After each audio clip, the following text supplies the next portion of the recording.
রাসূল কাবার উপর থেকে দেখে এক বুড়ি মানুষ টোপলা লিয়া পড়ে আর ওঠে। হাই রে বুড়ির চাইতে টোপলা বড়। আল্লাহ রাসূল কয় আমি আলামিন, আবু জেহেল ডিগ্রি দিছে, সেই নবী মাফ করে দিলাম, তারপরে বিশ্বাস নাই। নবী কাবা ঘর থেকে নেমে দৌড়ে গিয়ে বুড়িটার সামনে গিয়ে বললেন, বুড়িমা আপনি এরকম এত বড় হাই টোপলা নিয়ে কোথায় যান? বুড়ি বলতেছে, বাবা তুমি জানো না, আব্দুল্লাহর এতিম পোলা মদিনা থেকে মক্কাতে সে যাকে পাচ্ছে তাকে মারতেছে। মিডিয়া ভুল প্রচার করছে। টুপিওয়ালারা জঙ্গি। সিনেমার মধ্যে হুমায়ুন ফরিদি মস্ত বড় টুপি মুখর দাড়ি, এই শালা এটিএম শামসুজ্জামান ইয়া বড় টুপি মুখর দাড়ি, জুব্বা পরে, মেয়ে মানুষ দেখলে চোখ মারে। ওরা মিডিয়া সিনেমা দেখা আসা কয় হুজুরাই লুচ্চারে। আপনারা কম তো এটিএম শামসুজ্জামান কি হুজুর, হুমায়ুন ফরিদি কি হুজুর? এই শালারা তো লুচ্চে, হুজুরের পোশাক পরে। এখন ওইটা দেখে যুবকেরা কয় বজরুল রশিদ মনে হয় তা। আল্লাহ নবী বললেন, বুড়িমা আপনি যে কথা শুনেছেন সেইটা ঠিক নয়। আব্দুল্লাহর এতিম পোলাকে কি আপনি কোনোদিন দেখছেন? আপনি যদি তাকে দেখতেন তাহলে এমন কথা বলতে পারতেন না। বুড়ি বলতেছে, বালাই ষাট, খবরদার আব্দুল্লাহর এতিম পোলার কথা আমার কাছে বলিস না বাবা, ওর নাম শুনলে আমি হাত ফেল করব। এত ভয় খাওয়া খাচ্ছে, এত মিডিয়া খারাপ প্রচার করছে আমার নবীর চরিত্র নিয়ে। নাম বলিস না, নাম শুনলে হাত ফেল। আল্লাহ রাসূল বলে, বুড়িমা তাহলে টোপলা তো টানতে পারতেছেন না, আমি আপনার কুলি হইয়া কোথায় যাবেন সেই পর্যন্ত আপনাকে টোপলা পৌঁছায় দিব। বুড়ি বলতেছে, তুই কোন মায়ের সন্তান রে? তোর মা ভালো, তোর বাবা ভালো। আমার পেটের চারটা সন্তান আব্দুল্লাহর এতিম পোলার ভয়ে হামাক ছাড়িয়া দৌড় মারছে।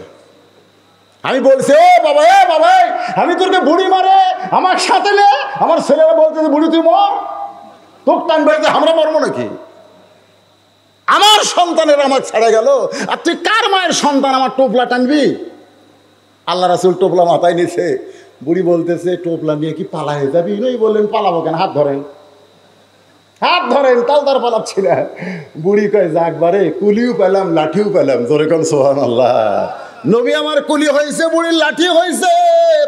পাহাড়ের গুহা পর্যন্ত এসে বলতেছে, বাবা এটা হলো নিরাপদ এলাকা, এই গুহার মধ্যে আমি থাকতে চাই। আমার অসংখ্য লোক এই পাহাড়ের গুহার মধ্যে লুকে আছে, আমি এইখানে লুকাবার চাই। আল্লাহর নবী গুহার মধ্যে বুড়িটার টোপলা দিয়া বলে, বুড়িমা তাহলে আপনি থাকেন, আমি এখন চলে যাব। বুড়ি বলতেছে, বাবা তুমি তো চলেই যাওয়ার সময় আমি তোমাকে একটা উপহার দেবার চাই। বলে, কি উপহার দেবেন? বলেন, আমার টোপলার মধ্যে একটা ছুরি রয়েছে, আমার টোপলার মধ্যে একটা ধারালো ছুরি রয়েছে, এই ছুরিটা আমি গোপনে রাইখা দিছি। যদি আব্দুল্লাহর এতিম পোলারে পাইতাম তাহলে এর বুক বরাবর আমি বসায় দিতাম। আমি আব্দুল্লাহর পোলারে পাইনি, তুমি যদি পাও এই ছুরিখানা তার বুকে বসায় দিও। নবী বুড়িটার ছুরি নিয়ে কান্দের বলে, মাবুদ মক্কার মিডিয়া রাহমাতুল্লিল আলামিনকে এমনভাবে প্রচার করেছে একটা বুড়ি পর্যন্ত তার বুকে ছুরি মারতে চায়। এখনো পৃথিবীর সব মিডিয়া কার দখলে? ওই ইহুদি খ্রিস্টান হিন্দুকের দখলে। জোরে করে কথা কর না কেন? এখন কিছু মিডিয়া আমাকে আছে যে রেকর্ড করতেছে। হ্যাঁ, এর জন্য দোয়া করার দরকার আছে না নাই? এরা কোনো গানের অনুষ্ঠানে যায় না, এরা বক্তাকে খুঁজে বক্তার ওয়াজগুলো এরকম মিডিয়ায় ছাড়তেছে, যার কারণে বজরুল রশিদে আজকে বাংলার লোক দেখতেছে। আমাদের বাংলাদেশের লোকেরা লন্ডন যারা আছে, আমেরিকা যারা আছে, ব্রিটেন ফ্রান্সে যারা আছে, সৌদি আরব দুবাই যারাই আছে, তারা কিন্তু আমার ওয়াজ দেখতেছে। জোরে কোন কথা ঠিক কথা কণ্ঠে। তার মোটামুটি এই মিডিয়াটা আছে, কিন্তু পেপার যা আছে ওরা মাত্র 4 জন মেয়ে মানুষ বারে দাদির মতন গামছা গাওয়াত দিছে ঢাকা ভার্সিটি। কয়জন? 4 জন মেয়ে মানুষ বলতেছে ওরা পোশাকের স্বাধীনতা চাই। 40টা মিডিয়ামকে ধরে আছে, ওইটা আবার বিশাল একের স্পেশালভাবে টেলিভিশনে খবর করতেছে। 4 জন ন্যাংটা মেয়ের খবর টিভি দেয়, আর আমার মতন বক্তা হাজার হাজার মানুষ ওয়াজ করে। এই খবর কোনোদিন বাংলার মিডিয়া দেখায় না। ধরে কোন কথা ঠিক, এ কথা কন না কেন? আল্লাহ রাসূল ছুরিটা নিয়ে কাঁদতেছে। বুড়ি বলে, বাবা যদি তোমার ভয় লাগে তাহলে তুমি আমার সঙ্গে গুহার মধ্যে থাকো, তোমাকে যাওয়া লাগবে না বাবা, আমার টোপলার মধ্যে অনেক খাবার আছে, আমরা দুইজন মিলে খাবার চাই। নবী কান্দের বলে, বুড়িমা আপনি যাকে মারার জন্যে ছুরিটা আমার হাতে দিলেন আমি সেই আব্দুল্লাহর এতিম পোলা। কোরআন সম্পর্কে মহিলারা প্রশ্ন করেছে আয়েশাকে, সে বলেছে 9 বছর আমার স্বামীকে আমি বহুবার দেখেছি, নবী হিসাবে দেখেছি মাত্র কয়বার? 3 বার। মহিলারা বলতেছে আজকে স্বামী সম্পর্কে আমরা শুনবো না, আপনি যে 3 বার নবী দেখলেন, কেমনে দেখলেন, দেখার সাইজটা কিরকম, এই 3 বার নবী সম্পর্কে আমরা শুনতে চাই। আপনারা শুনবেন না ভাইজান? হ্যাঁ, এই আদায় আর হয়নি, সব ব্যাগেলা চলে গেল, একলা মাঝখানে কি করে রে? এইদিকে আদায় হয়েছে, ব্যাগের আদায় হয়েছে। হ্যাঁ চলে আসেন বাবা, ব্যাগগুলো উঠে আসো। মাঝখানে কেউ ব্যাগলে হাঁটলে ওয়াজের নূর নষ্ট হয়ে যায়। একটু মহব্বত না জিকির করেন, লা ইলাহা ইল্লাল্লাহ, লা ইলাহা ইল্লাল্লাহ, লা ইলাহা ইল্লাল্লাহ, লা ইলাহা ইল্লাল্লাহ, লা ইলাহা ইল্লাল্লাহ, লা ইলাহা ইল্লাল্লাহ, লা ইলাহা, লা ইলাহা ইল্লাল্লাহ মুহাম্মাদুর রাসূলুল্লাহ সাল্লাল্লাহু আলাইহি সাল্লাম। আয়েশা বলতেছে আমি জীবনে প্রথম নবীকে দেখলাম, নবীর গায়ের জুব্বা ছিঁড়ে গেছে, নবী যে পোশাক পরেন সেই পোশাকটা ছিঁড়ে গেছে। ওই একটা মাত্র জুব্বা ছাড়া নবীর তখন দ্বিতীয় কোনো জুব্বা ছিল না। আমি একজন বিবি হয়ে আমার স্বামীর গায়ে ছেঁড়া কাপড় এটা আমি সহ্য করতে পারি না, কিন্তু সবসময় গায়ে রাখার কারণে আমি একজন গায়ে দেওয়া পাঞ্জাবি মানুষকে কেমনি সেলাই করে দেব। আয়েশা বলতেছে রে মেয়েরা, জীবনে প্রথমে নবীকে দেখলাম কেমনে শোনো।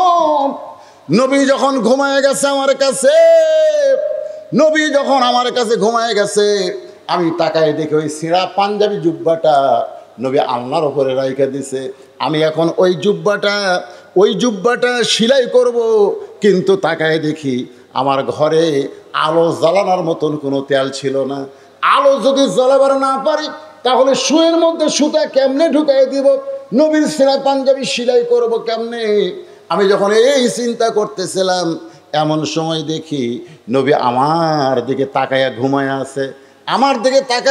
আছে, নবী এইভাবে হাত বাড়ায় বলতেছে, কে গো আয়েশা, তুমি কি আমার পাশে নাই, তুমি কোথায় গেলে? আয়েশা বলতেছে রে মেয়েরা শোনো, আমি চুপি চুপি নবীর পাঞ্জাবিটা নিয়ে আমি নবীর পাশেই দাঁড়িয়েছিলাম অন্ধকারে। রাসূল মুস্কে হাসিতে বলে, আয়েশা তুমি আমার গায়ের পাঞ্জাবি সেলাই করবা, কিন্তু ঘরে আলো নাই। ঘরে আলো না থাকলে কি হবে, আমি আলো তোমার কাছে রয়েছি। আয়েশা বলে এই বলে নবী কপালে একটা হাত দিলেন, হাত দেওয়ার পরে হাতটা টান দিয়েছে, গোটা ঘর এত আলো যে একটা সুচ ঘরের মধ্যে পড়ে থাকলেও দেখা যাবে। আমি শুয়ের মধ্যে সুতা ঢোকায় যখন নবীর পাঞ্জাবিটা সেলাই করে দিলাম, এমন সময় আবার আলোটা কোথায় যেন চলে গেল। আমি নবীর কাছে গিয়ে বললাম, কি দেখলাম? ওগো আমি কি দেখলাম? আল্লাহ রাসূল বলেন, আয়েশা স্বামীর বুকের কাছে শুয়েছিলে, স্বামীর পাঞ্জাবিটা সেলাই করবা, কিন্তু আলো ছিল না। কিছুক্ষণ আগে যে আলো দেখলে, আমি তখন নবী হয়ে তোমার সঙ্গে দেখা দিয়েছি। এই জন্য আমাদের নবী আলো, সিরাজাম মুনিরা। একটু মনোযোগ দিয়ে শুনবেন, সেই নবী দুনিয়াতেই রবিউল আউয়াল মাসে এসেছেন, আবার এই মাসে দুনিয়া থেকে মারা গেছেন। অনেকে বলে নবীর জন্ম মৃত্যু দিন, আমরা যারা নবীর আশেক হব, নবীর যাওয়ার দিনকে আমরা মৃত্যু দিন বলবো না, আমরা বলবো নবী বিদায় নিয়েছে। জোরে কোন কথা ঠিক কি না? নবী কি মারা গেছে নাকি? মারা গেছে। যদি মারা যায় তো আপনারা যে দরুদ পড়তেছেন, একদল ফেরেশতা আপনার মুখে দিয়ে সাল্লাল্লাহু আলাইহি সাল্লাম এটা শেষ হওয়ার সঙ্গে সঙ্গে এই দরুদ নিয়ে রাসূলের রওজার পাশে গিয়ে হাজির হয়। ফেরেশতারা যায় রাসূলকে বলে, ইয়া রাসূলুল্লাহ, ওই যে মান্দার কি পাড়া, হ্যাঁ কয়াপাড়া আপনার পাগল উম্মতেরা আপনার প্রতি দরুদ পড়েছে, এই দরুদগুলো জমালেন। তো রাসূল যদি মরেই যায় তাহলে দরুদ জমা দেবে কেমনে? কথাটা বুঝলেন? আমার কথা কি বুঝলেন? হ্যাঁ, একটু মনোযোগ দিয়ে শুনবেন। মেয়েরা বলতেছে, মা আরো 2 বার আপনি নবীরে কেমনে দেখলেন আমরা শুনতে চাই। আমি একে একে সব কথাই বলবো, তবে এখন যেটা বলতেছিলাম, নবী হিজরত করে মদিনায় গেলেন। মদিনায় যাওয়ার পরে আপনারা জানেন নবী কিন্তু মদিনার অসংখ্য আনসার যারা মদিনার, তারা নবীর কাছে এসে ঈমান গ্রহণ করলো। মুসলমানের সংখ্যা বাড়া শুরু হয়ে গেল। কিন্তু মক্কার আবু জেহেল, উতবা, সাইবা, আবু সুফিয়ান এদের মাথা ঘুরতেছে, এদের মাথা ঘুরতেছে। কে রে, নবী যে গভীর রাত্রে মক্কা ছেড়ে মদিনায় গেল, মদিনায় যায় কি করতেছে? আচ্ছা আপনারা বলেন তো ভাই, যেই নবীকে ওরা দেখতে পারে নাই, সেই নবী ওদেরকে ওদের দেশ ছাড়িয়ে দিয়ে আর এক দেশত গেছে, তাহলে এরকে মাথা ব্যথার কারণ কি? গেছে গেছে ঝামেলা চলে গেছে, জোরে কোন ঠিক কিনা? তারপরেও আবার আবু জেহেলেরা গ্রুপেরা মিটিং করে বলতেছে, এই নবী যে মদিনাত গেল, মদিনায় যায় কি করতেছে দেখছেন? আচ্ছা আমরা বাংলাদেশে ইসলামী আন্দোলনের কর্মীরা কি করি, এই জন্য আমেরিকা মাথা ঘোরায় কেন? আমরা কি করি প্রতিবেশী ভারতের মাথা ঘোরে কেন? কারণ ওরা জানে কোরআনের আইন যদি কোনো পৃথিবীর ভূখণ্ডে চালু হয়ে যায়, ওই কোরআনের নূর দিয়ে গোটা পৃথিবী দখল হয়ে যাবে। আপনারা জানেন, ওরা জানে, ওরা জানে, সেই জন্যই তো শুরু করবে প্রণাম দিয়ে।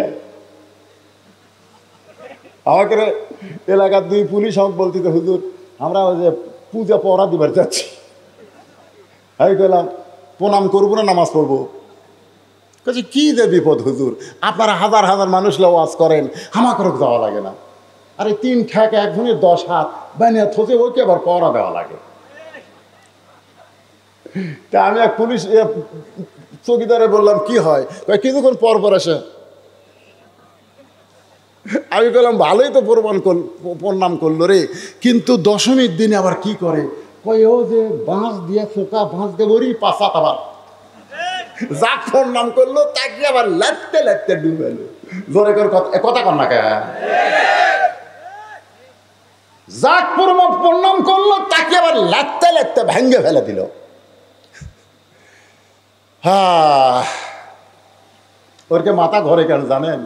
ওরকে মাথা ঘরে এই কারণে যে কোরআনের রাষ্ট্র যদি বাংলাদেশে চালু হয়ে যায়, খবর আছে না নাই? জোরে কেন আছে না নাই? গোটা পৃথিবীর সমস্ত মিডিয়া বাংলাদেশের ইসলামী আন্দোলনের দিকে তাক করে রাখছে। আবু জেহেল, উতবা, সাইবারা চিন্তায় পড়ে গেল যে গভীর রাত্রে মক্কা ছেড়ে মদিনায় গেল, ওখানে দেখে ঘুম পাড়তেছে, একটু খবর লাগাও কি করতেছে নবী। সাহাবীদের নিয়ে নামাজ কায়েম করলেন। সুবহানাল্লাহ বলেন। মক্কাত কিন্তু নামাজ পাশে, নবুয়তের 10ম বৎসরে মেরাজ হয়েছে, রাসূল নামাজ পাশে 5 ওয়াক্ত, কিন্তু নামাজের কায়েম কিন্তু মক্কাত হয়নি। আমাদের বাংলাদেশেও নামাজ কায়েম কোনোদিন হবে না যতদিন আবু জেহেল নেতা থাকবে। জোরে কোন কথা ঠিক করে? কোনোদিন হবে না। যতই মসজিদ বানান নামাজ কায়েম হবে না। খালি কয় হুজুর দোতলা করা লাগবে, দোতলা করা লাগবে। কেন দোতলা কেন? হুজুর এত মুসল্লি ধরে না তো, এই জন্য 1 তালার থেকে 2 তালা। তা আমি কইলাম ফজরের খবর কি? কয় 1 কাতারে হয় না। জোহরের খবর কি? কয় কোনো মতে 1 কাতার। আসরের খবর কি? কয় ফজরের মতোই। মাগরিবের খবর কি? 1.5 কাতার হয় হুজুর। এশার খবর কি? কয় ফজরটা এশাও তাই। তো মসজিদের মধ্যে কয় কাতার আছে? কয় 9 কাতার। তো 9 কাতারের এখনো 2 কাতারে হয়নি, তাহলে দোতলা করবে কেন? তখন একজন সাইড থেকে বলতে যে হুজুর দোতলা করার কারণ হলো ওই যে জুমার দিনে সবার শেষে এসে আগে যায়, ওই শালাকের জন্য দোতলা করা লাগতেছে। ওই শালা, ওরা কিন্তু মুসল্লি না, ওরা হলো শালা। ধরে কোন ওরা কি?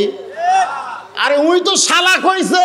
আল্লাহ কোরআনে বলেছে ফাওয়াইলুল লিল মুসাল্লিন, এরা নামাজি নয়, এরা নামাজের নামে ঠাট্টাকারী। জোরে কোন কথা ঠিক কিনা? আমাদের বাংলাদেশে নামাজ কায়েম হবে না।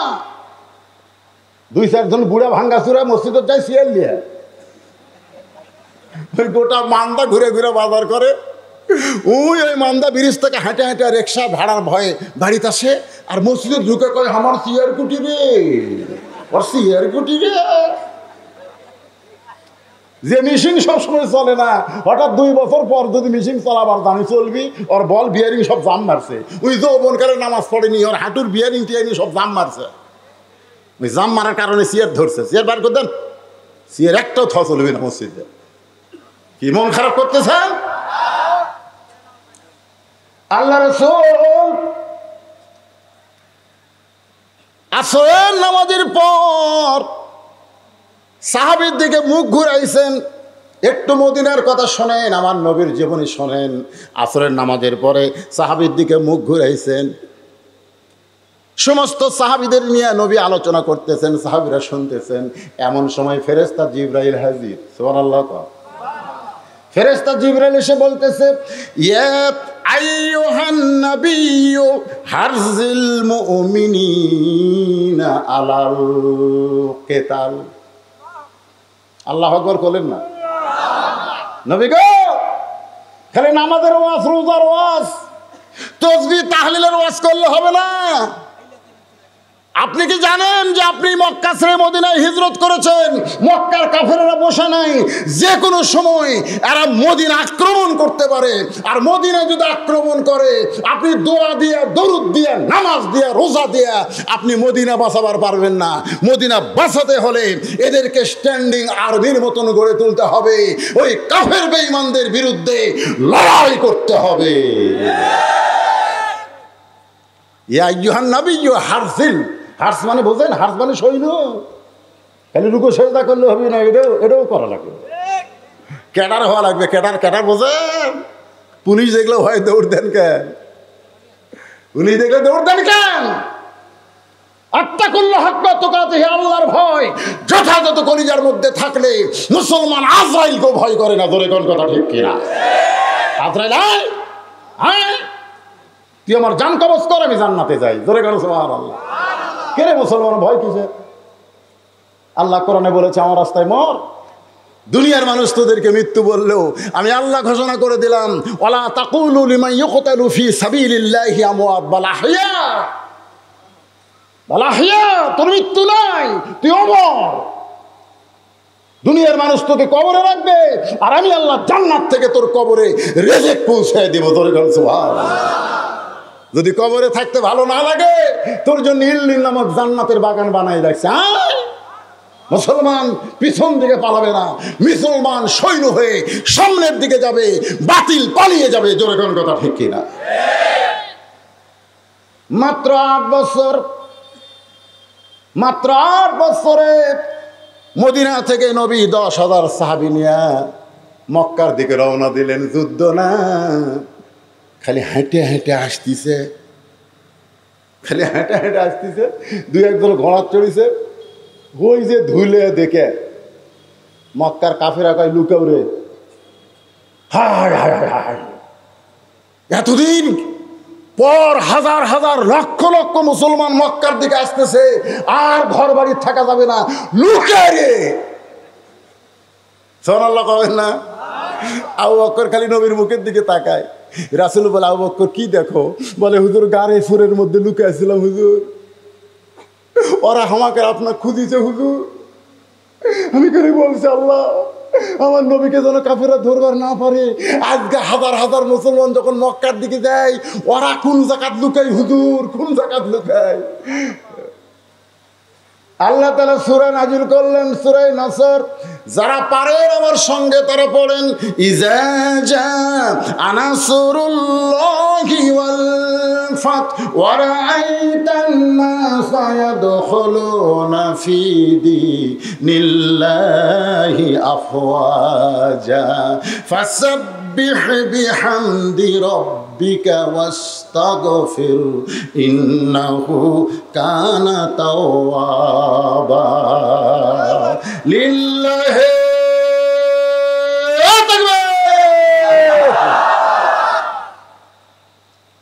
নাই রে, কেউ নাই। আল্লাহ রাসূল কাবা ঘরত উঠলেন। কাবা ঘর উঁচু জায়গা, উঠে বললেন, এই মক্কার লোকেরা, আমি একদিন গভীর রাত্রে মক্কা ছেড়ে মদিনায় হিজরত করেছি, তোদেরকে পালান লাগবে না। তোরা যতই যুদ্ধ অপরাধী হ, আমি রাসূল তোদেরকে মাফ করে দিলাম, ফাঁসি দিব না। সুবহানাল্লাহ না কেন? আমি রাসূল, ইসলাম মাফ করা, ইসলাম মাফ করা, 40 বছর পর ফাঁসি দেওয়ার নাম ইসলাম না। কাবা ঘরের উপর উঠে রাসূল বললেন, মাফ করে দিলাম রে। এ আবু জাহেলের বেটা ইকরাম ইবনে জাহেল, যে উহুদের ময়দানে নেতৃত্ব দিয়ে আমার দান্নান শহীদ করেছিস, তোকে মাফ করে দিলাম। রে আবু সুফিয়ান, উহুদের ময়দানে তুই নেতা হয়েছিলিস, তোকে মাফ করে দিলাম। রে হিন্দা, আমার চাচা আমির হামজার কলিজা চাবায় খাইছিস, তোরে মাফ করে দিলাম। জোরে কোন সুবহানাল্লাহ। তো হালিমাতুস সাদিয়া, ওই যে আরবিতে কিছু কথা লেখা আছে, তার বাংলা হলো, আমি একটা দুর্বল গাধা নিয়ে মক্কার দিকে যাচ্ছিলাম। জোরে কোন দিকে? মক্কার দিকে যাচ্ছিলাম। কারণ সেই সময় কুরাইশ বংশের নিয়ম ছিল, তাদের সন্তানদেরকে তাদের মায়েরা দুধ পান করাতো না। তাদের সন্তানদেরকে তাদের মায়েরা কি করাতো না? সেই সময় কুরাইশ বংশ ছিল সবচাইতে উচ্চ বংশ। সেই জন্য আমি ধনী ঘরের একটা সন্তানকে নেওয়ার জন্যে আমি দরিদ্র হালিমাতুস সাদিয়া যখন মক্কার দিকে রওনা দিলাম, রাস্তার মাঝখানেই মেয়েরা বলতেছে, আর মক্কায় গিয়ে লাভ নাই, কারণ ধনী ঘরের সব সন্তান আমরা নিয়েছি, একটা এতিম সন্তান পড়ে পড়ে কাঁদতেছে যে জন্মের আগে বাপ হারাইছে। হালিমাতুস সাদিয়া বলেন, রাস্তার মধ্যেই খবর শোনার সঙ্গে সঙ্গে আমার মনে বড় কষ্ট হলো। অভাব নিয়ে মক্কার দিকে রওনা দিলাম, আর রাস্তার মধ্যে জানতে পারলাম ধনী ঘরের সব সন্তান শেষ, যেটা আছে সেটা হলো এতিম, জন্মের আগেই বাবা মারা গেছে। তাহলে সেই সন্তানকে নিয়ে তো আমার কোনো লাভ হবে না। কোনো লাভ হবে? হালিমাতুস সাদিয়া গাধাকে বলতেছে, গাধা রে, চল ফিরে যাই বনি সাদ গোত্রে, আবার তাইফে ফিরে যাব, আর মক্কায় যাব না। হালিমাতুস সাদিয়া বলে, আমি তাকায় দেখি গাধার দুইটা কান খরগোশের মতন খাড়া করেছে। আমি গাধাকে ফিরে যেতে বলি তাইফের দিকে, আর গাধা পাগলের মতন দৌড়াই মক্কার দিকে। বর্তমানে যেখানে কাবা ঘর, যারা হজ করেছেন তারা রাসূলের বাড়ি দেখছেন, যে ঘরে রাসূল জন্ম নিয়েছে সেই ঘর হলো কাবা থেকে, আল্লাহর কাবা ঘর থেকে মাত্র 300 মিটার, 300 মিটার পূর্ব দিকে। জোরে কোন কত মিটার? 300 মিটার পূর্ব দিকে হলো আল্লাহ রাসূল যে ঘরে জন্ম নিয়েছে সেই ঘর। এখনো সৌদি সরকার রাইখা দিয়েছে, তবে ঘরকে বানাইছে লাইব্রেরি। জোরে কোন কি বানাইছে? লাইব্রেরি। তো এই যে কাবার কাছে এসে হালিমাতুস সাদিয়া বলে, আমার গাধা ঘুরমি খেয়ে পড়ে গেল, কাবা ঘরের কাছে গাধা পড়ে গেল। মানে এই যে দৌড়াইছে, দৌড়ানোর কারণে দুর্বল পড়ে গেছে। ইতিমধ্যে এক মুরব্বী আমাকে লক্ষ্য করে বলতেছে, মা, অনেক মেয়েরা এসেছিল, কিন্তু আমার এতিম নাতিরে কেউ দেখলো না। আমার এতিম নাতিকে নেওয়া তো দূরের কথা, এক নজর তারা দেখলো না। তুমি যখন সবার পরে আইছো, তুমি কি একটাবার আমার এতিম নাতিরে দেখতে চাও? হালিমাতুস সাদিয়া বলে, মুরব্বী, কারো সন্তানকে দেখার জন্য আমি আসি নাই, আমি এসেছি ধনী ঘরের সন্তান নেব, বিনিময়ে অনেক হাদিয়া পাব।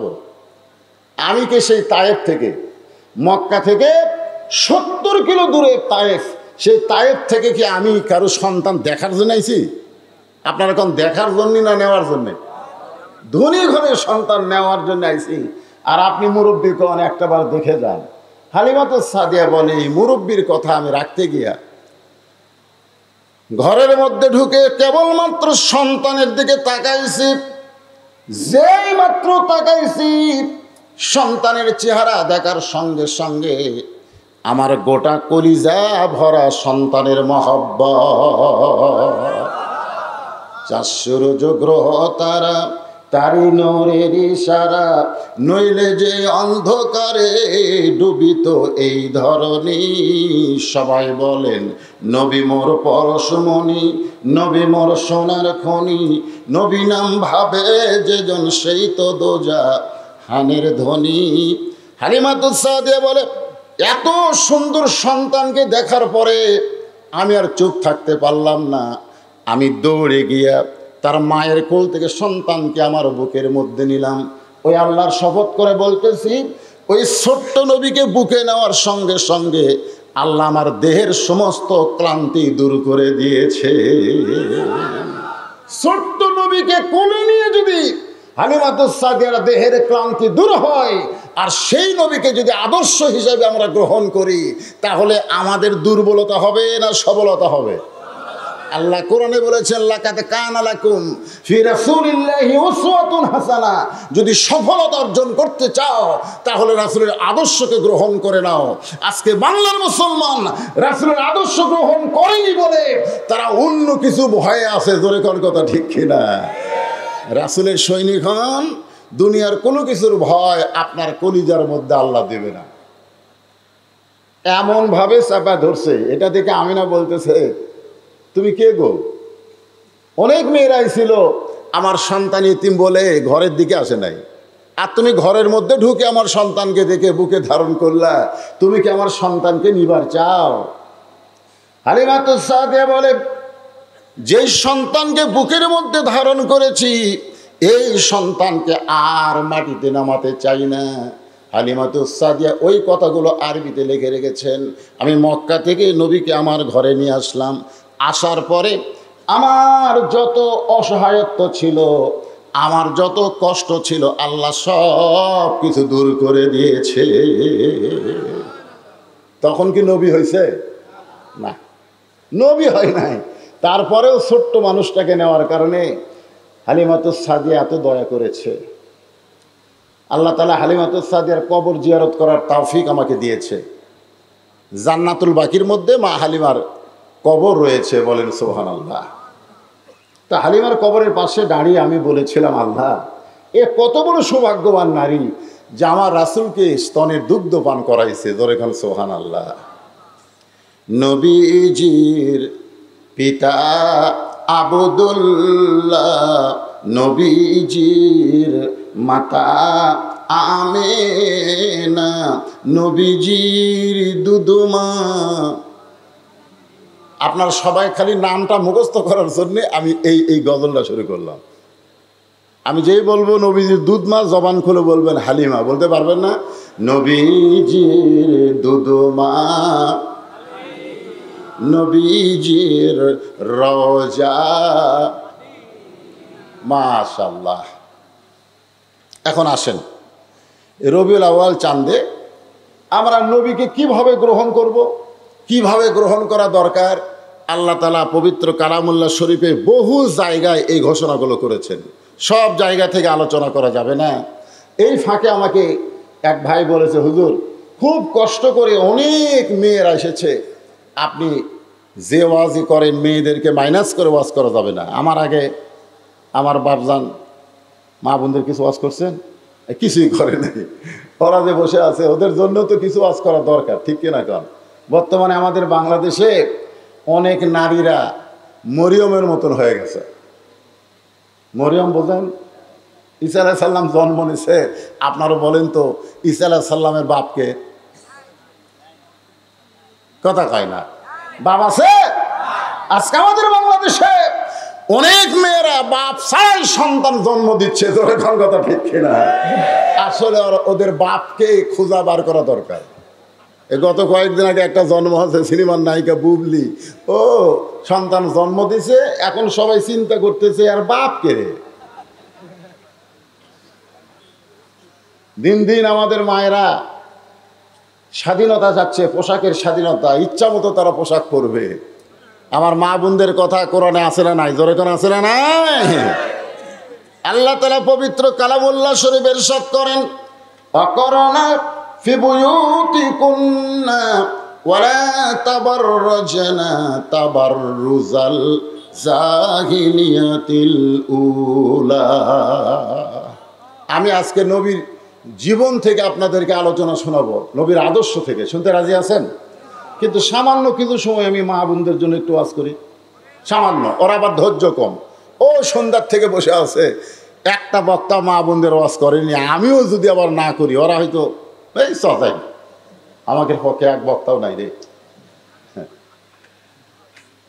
আমার মায়েরা বোনেরা, আপনারাই হলেন তো আসল। আল্লাহ রাসূল বলেছেন দুনিয়ার সমস্ত দামি সম্পদের মধ্যে সবচাইতে উত্তম সম্পদ হলো ইমরাহাতুস সালেহা, একজন নেককারিনী নারী। জোরে গান সুবহানাল্লাহ। তা আমার মায়েরা যদি ভালো হয়ে যায়, মায়ের পেট থেকে সন্তানগুলো কি হবে? ভালো হবে। আজকে যে সন্তানগুলো কোরআনের মাহফিলে বসে আছে, বিশ্বাস করেন এই সন্তানের মাগুলো ভালো ভালো মায়ের সন্তান হিসাবেই তারা এই জান্নাতের বাগানে চান্স পেয়েছে। জোরে গান সুবহানাল্লাহ। আর যে সন্তানগুলো রাস্তাঘাটে ঘোরাফেরা করতেছে, ওরা যখন মায়ের পেটে ছিল না, মা তখন পেটত নিয়ে গোটা পাড়া ঘুরিছে। ওরা মায়ের পেটের মধ্যেই ঘরণে ব্যারাম পাচ্ছে। জোরে কোন কথা ঠিক কিনা? এরা এরা এই সাইটেও আসবে না, খালি মেলার মধ্যে ঘুরবে আর কাবাব খাবে, চাপ খাবে। আমি তো শুনলাম রসুনের চাপ আছে, চাপ খুঁজতেছে চাপ। আরে পাগলেরা, কবরের চাপ যদি খাবার না চাও তাহলে জান্নাতের বাগানে একটু সময় দাও। জোরে কোন কথা ঠিক? আমার মায়েদের জন্য সামান্য একটা ওয়াজ করি। এটা হচ্ছে মদিনায় আল্লাহ রাসূল ঘরের মধ্যে বসে আছেন। ইতিমধ্যে ফাতেমা নবীর মেয়ে ঘরের মধ্যে ঢুকছে। যেই ঘরের মধ্যে ঢুকছে, নবী মুস্কি মুস্কি হাসতেছে। আপনারা বলেন তো, বাবা ঘরের মধ্যে বসে আছে আর মেয়ে যদি ঢোকে আর বাপ যদি হাসে, তাহলে মেয়েদের শরম কম না বেশি? আপনাকে এলাকার মেয়ের শরম কম না বেশি? কম। মেয়েদের শরম খুবই বেশি। আমি এটা বোঝার কারণ হলো আল্লাহ আমাকে 3টা মেয়ে দিছে। 3টা মেয়ে দিছে, আমি বুঝবার পারছি তো যে মেয়েদের শরম কেমন। আমার 3টা মেয়ের কোনো মেয়ে আজ পর্যন্ত আমার কাছে নির্দিষ্ট অঙ্কের টাকা চায়নি।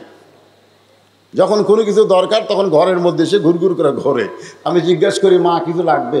যদি আপনি বোঝেন। আমার কাছে যদি আপনি বোঝেন। আমি পকেট থেকে বের করে 200 টাকা দিলাম, ওখানে ঘুরতেছে। আমি বললাম, মা আর লাগবে? যদি দেন। তো আবার 100 টাকা দিলাম। আমি যেই বললাম, মা আর কি তোমার লাগবে, তখন বলে আলহামদুলিল্লাহ। কেমন লাগলো? আমার তো বড় ভাইয়ের ছেলেও আছে, মেয়ে আছে। ওরে একদিন জিজ্ঞেস করলাম, কে রে ভাই, তোর ছেলে যখন তোর কাছে টাকা চায় কিভাবে চায়? তা আমার বড় ভাই বলতেছে, শালার লাগবে 104,000। এমন রাগ হয়ে গেছে, ছেলে বলতেছে শালা লাগবে 104,000। আমি সেদিন বুঝলাম নারীদের শরম আছে, পুরুষদের শরম কম। জোরে কোন কথা ঠিক? আমার সম্মানিত মায়েরা শোনেন, ঘরের ভিতরে নবী যখন মুস্কি মুস্কি হাসে, মা ফাতেমা তখন বলে, বাবা আমাকে দেখে হাসার কারণ কি? আল্লাহ রাসূল বললেন, মা একটা খবর তোমাকে অনেক দিন হলে দিবার চাই, কিন্তু খবরটা দেই না। ফাতেমা বলে, বাবা কি খবর? বলে, খবরটা হলো আল্লাহ তোমাকে তোমার আমল আখলাক দেখে খাতুনে জান্নাত ডিগ্রি দিয়েছে।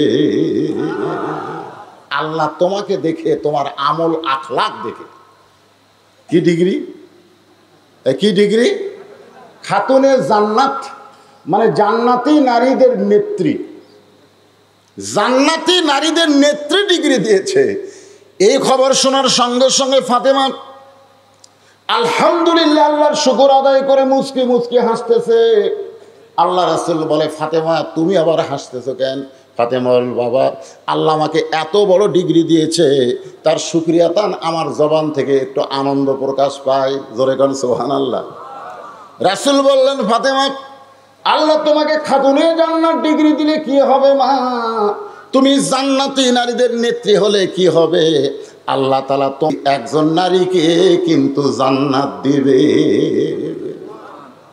যেই বলছে, আপনারা তো সুবহানাল্লাহ বলেন, আপনারা ওয়াজের তালত পড়া সুবহানাল্লাহ বলেন, কিন্তু যেই নবী বলেছে আল্লাহ তোমার আগে একজন নারীকে জান্নাত দিবে, তখন ফাতেমার সুবহানাল্লাহ কয় না।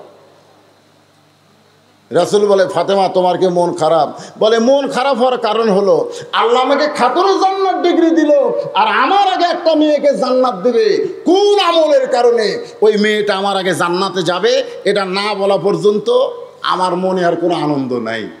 আজকে যে মায়েরা পর্দার অন্তরালে বসে আছেন, ফাতেমা কিন্তু জান্নাতি নারীদের নেত্রী, কিন্তু তার আগে একটা মেয়েকে আল্লাহ জান্নাত দিবে আমল করার কারণে। কোন আমলের কারণে? এই আমলটা পুরুষ মানুষের জন্য শোনা দরকার না হলেও নারীদের জন্য শোনা দরকার আছে না নাই? জোরে করে আছে না? না, আপনারা চুপটি করে বসে থাকেন। আজকে সে আমলের কথা আপনাকে বলবো, আপনারা ফাতেমার আগে জান্নাতে যাবেন। সুবহানাল্লাহ। আমার মায়েরা বড় কষ্ট করে বসে আছে, এই জন্য কথাটা বললাম। এখন আসেন, আল্লাহ বললেন, হে রাসূল আপনি বলেন, ইন কুনতুম তুহিব্বুনাল্লাহ ফাত্তাবিউনি ইউহিব্বুকুমুল্লাহ। কেউ যদি আমি আল্লাহকে পাবার চায় তাহলে আপনাকে ইত্তেবা করা ছাড়া, ইত্তেবা মানে কি? অনুসরণ। আবার এই আয়াতের কিন্তু অনেকে তাফসীর করে, কেউ যদি আল্লাহকে পাবার চাও রাসূলকে বেশি বেশি মহব্বত করো, রাসূলকে যত বেশি মহব্বত করবে আল্লাহ তোমাদের মহব্বত করবেন। এরকম তাফসীর করে না? এরকম তাফসীর করে। আচ্ছা আপনারা বলেন তো, আবু তালেব রাসূলের চাচা, রাসূলকে মহব্বত কম করছে না বেশি করছে? এরপরেও কি জান্নাতে যাবে? কেন যাবে না? কারণ রাসূলকে মহব্বত করেছে কিন্তু রাসূলকে ইত্তেবা করে নাই। আমাদের এই জিনিসটা বুঝতে হবে, রাসূলকে শুধু মহব্বত করলে হবে না। আমি নবীরে ভালোবাসি, আমি নবীরে ভালোবাসি, কেমনে যাব মদিনায়, তাকায় দেখে প্রত্যেক দিন সকাল বেলা দাড়ি কামাই।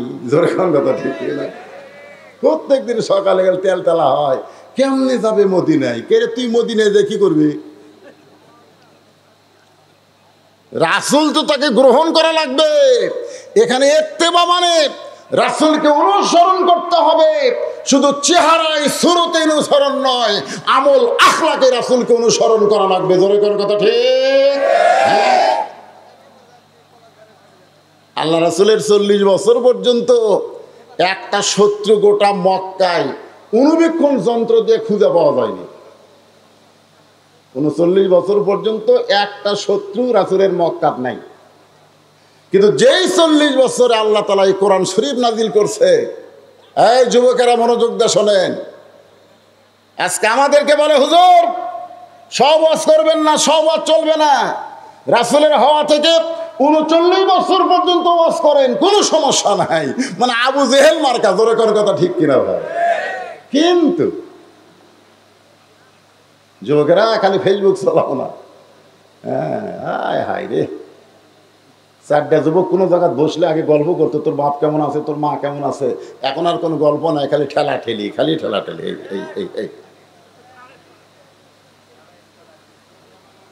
যে যুবকেরা ফেসবুক নিয়ে ইন্টারনেট নিয়ে ব্যস্ত হয়ে গেছে, সেই যুবকদেরকে কোরআনের পথে আনাটা খুবই কঠিন। জোরে কোন ঠিক? হ্যাঁ ভাই, যুবকেরা একটু মনোযোগ দিয়ে শোনো বাবা, তোমাদের এই যৌবন থাকবে না, এই যৌবন থাকবে না, এই যৌবনে ভাটি পড়বে, এই যৌবন একদিন চলে যাবে। এই যৌবনটাই আল্লাহর পছন্দ। হাসরের ময়দানে যখন আমরা দাঁড়াবো, আমাকে বলবো হুজুর রশিদ তোর শৈশবকাল আর তোর বুড়াকালের কোনো হিসাব দেওয়া লাগবে না, তুই যৌবনকালে কি আমল করছিস সেই হিসাব দিয়ে জান্নাতে যা। আমাকে আল্লাহ বলবে যে তোর বুড়াকালে, বুড়া বয়সের কাল এর দরকার নাই, আর শৈশবকালের দরকার নেই, যৌবনকালে কি করছিস এই যৌবনের হিসাব দিয়ে জান্নাতে যাও। তাহলে আমরা যারা যুবক আছি, এই মুহূর্তেই হলো আপনাকে হিসাবের বয়স। জোরে কোন ঠিক? প্রত্যেকটা ধাপ, প্রত্যেকটা কথা হিসাব করে বলতে হবে। তাই রাস্তাঘাটে না ঘুরে, ওই রোশনের চাপ না খায়া তোমরা কোরআনের মাহফিলে চাপ দাও। চলে আসো বাবা, চলে আসো। আসেন, অত্যন্ত গুরুত্বপূর্ণ আলোচনা আপনাদের সামনে উপস্থাপন করা হচ্ছে। তাহলে আল্লাহ রাসূলের 40 বছরে যখন এই কোরআন শরীফ আল্লাহ নাজিল করলেন, খুব খেয়াল করবেন, এই কোরআনের প্রথম শব্দ হলো ইকরা। ইকরা মানে পড়ুন। ইকরা মানে কি? পড়ুন। আজকে আমাদের বাংলাদেশের ছেলেরা কোরআন তেলাওয়াতে চ্যাম্পিয়ন হচ্ছে। সুবহানাল্লাহ। যাদের পিছনে সরকার কোটি কোটি টাকা খরচ করে, ওরা তো বিশ্বকাপ দূরের কথা, বিশ্বের একটা চা কাপ পর্যন্ত আনবার পারে না। জোরে কোন ঠিক কিনা? এই যে ক্রিকেট খেলা, হাই রে এশিয়া কাপত যা মার খেলো ভাই, একটা দেশকে ঠকাবার পারে নাই। জোরে কোন ঠিক কিনা? আফগানিস্তানের কাছে গাপ খাওয়া, এর কে বেতন 4 লাখ টাকা 5 লাখ টাকা, মাথা ঘরে। কতদিন আগে মেয়ে মানুষেরা, আমাকে মেয়েরা হাফ প্যান্ট পিন দেয়, ওই নেপালে ফুটবল খেলা নাকি জিতিছে, হাইরে বিমানবন্দরে গলাত মালা ভাই। আর আল্লাহর কোরআন একটু মনোযোগ দিয়ে শোনো যুবকেরা। বিইসমি রাব্বিকাল্লাযী খলাক, খলাকাল ইনসানা মিন আলাক। একটু মনোযোগ দিয়ে শুনবেন। এই যে খালাকাল ইনসান, মানুষকে আল্লাহ সৃষ্টি করেছেন। এই মানুষ সৃষ্টি করার আগে আল্লাহ 3টা শপথ করছে। জোরে কোন কয়টা? দেখেন আমাদেরকে আল্লাহ কত ভালোবাসেন। মানুষ মানুষ পশু পক্ষী না হয়ে, জিন ফেরেশতা না হয়ে আল্লাহ যে আমাদেরকে মানুষ করছে, খুশি না বেজার? হ্যাঁ, দেখেন আল্লাহ শপথ করছে 3টা। 1 নম্বর শপথ হলো তিনের শপথ। 2 নম্বর শপথ হলো জাইতুন, জাইতুনের শপথ। 3 নম্বর শপথ হলো অতুরি সিনিন ওয়া হাযাল বালাদিল আমিন, নিরাপত্তা নগরীর শপথ। এরপর আল্লাহ বলতেছেন লাকাদ খালাকনাল ইনসানা ফি আহসানি তাকবীম। আমি মানুষকে সর্বোত্তম আকৃতি দিয়ে সৃষ্টি করেছি। আমাদের যদি শুধু মানুষ করতো তাও হতো, মানুষ না করে মুসলমানের ঘরে আমাদেরকে কোরআন নামক হেদায়েত আল্লাহ দান করেছে। ধরে কোন সুবহানাল্লাহ। চলে আসলেন খাদিজার কাছে, কোরআন পাশে, শরীর ঘামতেছে, জুব্বা টুব্বা সব ভিজে গেছে। খাদিজা বলতেছে আজকে খিদা বেশি লাগছে নাকি? আমি প্রতিদিন আপনাকে গাড়ি হীরার মধ্যে খাবার সাপ্লাই করি, আমি নিজে যায় খাবার দেই, আর আজকে নিজেই চলে আইছেন। রাসূল বলতেছেন খাদিজা আর গাড়ি হীরাই থাকার দরকার নাই, আর অন্ধকারে থাকার দরকার নাই। আল্লাহ সিরাজা মুনিরা নামক কোরআনের আলো আমাকে দান করেছে। ধরে কোন সুবহানাল্লাহ। আল কোরআনের আলো ঘরে ঘরে, ঘরে ঘরে আলো আছে, রাস্তাতে আলো নাই। যখনই ঘরের থেকে বাইরে হলাম, ঘর তো আলো, যেই বাইরে হলাম একদম এই লাইট ধর, লাইট ধর।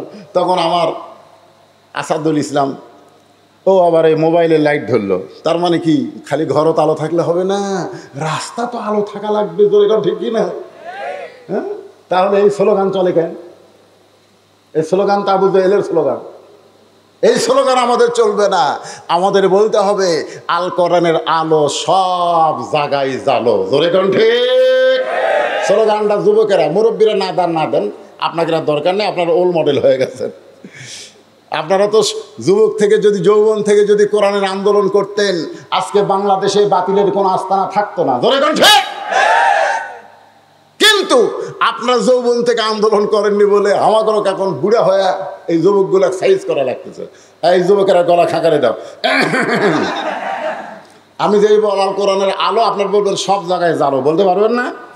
আল কোরআনের আলো,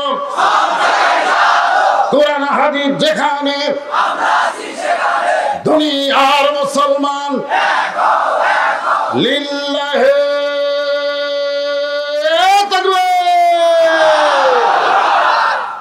ঘড়ির দিকে তাকে দেখেন, রাত বাজতেছে কত? হ্যাঁ, আচ্ছা 10:55 মনে করেন, 11ই ধরেন। 11টার সময় আপনাদের চেহারা মনে হচ্ছে কেবল রাত 8টা বাজলো। একটা স্লোগান দিলে যদি আমাদের রাতের ঘুম চলে যায়, সেই স্লোগান দিয়ে বাংলাদেশের বাতিল শক্তিকে ভারতে পাঠানো যাবে কি যাবে না? কিন্তু আমরা তো আগে মোবাইল করে, হুজুর থানা থেকে কিন্তু কল হচ্ছে। হ্যাঁ, আসেন আমি রাসূলের জীবনী নিয়ে আল্লাহর কোরআন থেকে আলোচনা করব, কারণ রাসূল মানি তো কোরআন। তোর এখন ঠিক কিনা? রাসূল যখন দুনিয়া থেকে বিদায় নিলেন, ইতিমধ্যে কতগুলো মহিলা মা আয়েশার কাছে আইছে, এসে বলতেছে উম্মাহাতুল মুমিনিন, আল্লাহ রাসূল সম্পর্কে আমরা একটু জানতে চাই। কে জানতে চায়? কিছু মহিলারা তো রাসূলের কাছে আসেনি। এখনকার পীরের কাছে থেকে মুরিদের বইয়েরা যায়, মহিলা সাহাবীরা তো রাসূলের কাছে আসে নাই, বরং তার স্বামীরা ঈমান গ্রহণ করছে। আর সেই ঈমানের দায়িত্ব বাল্লিগু আননিওয়ালা আয়া তারা বিবিদের কাছে কলেমার দাওয়াত দিছে। সুবহানাল্লাহ। আর এখনকার ভণ্ডরা কি কয়, তুই মুরিদ হয়েছি, তোর বউ হবি না? তো কয় হুজুর বউ তো লাফাই হওয়ার জন্যে। কয় তাহলে একদিন নিয়ে আয়। এরা সব মুরিদ কবে না, যারা জুয়ান তাকলা। তা জুয়ান তাকলা বউ নিয়ে গেছে যে হুজুর আমার বউটাও মুরিদ হওয়ার চাই। তখন বলতে তুই বাইরে থাক, তোর বউকে ভিতরে দে। ভিতরে দিয়ে দরজা বন্ধ করে মুরিদ দেয়। মুরিদ একজন নাউজুবিল্লাহ কার আগামীকাল কবেন আপনারা? হ্যাঁ, এরকম ভণ্ডামি আমাদের বাংলাদেশে আছে না নাই? হ্যাঁ, একটু মনোযোগ দিয়ে শুনবেন। এই কথার দ্বারা বোঝা গেল আল্লাহর কাছে একমাত্র কবুলযোগ্য ধর্মের নাম কি? সবাই জবান খুলে বলেন। আর সেই ইসলামের ভিতরে আমরা মুসলমান। এই জন্যে প্রশংসা হবে কার?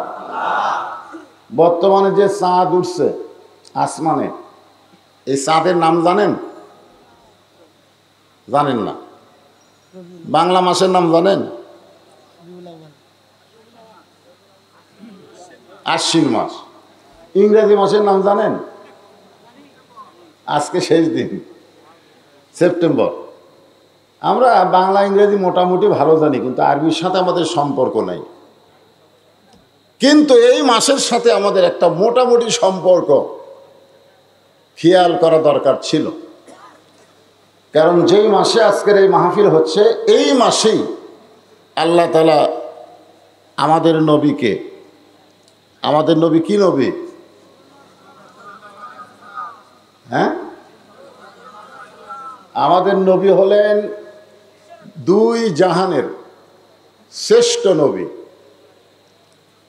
আমরা এখন থেকে বলবো দুই জাহানের কি নবী? শ্রেষ্ঠ নবী। দুই জাহান।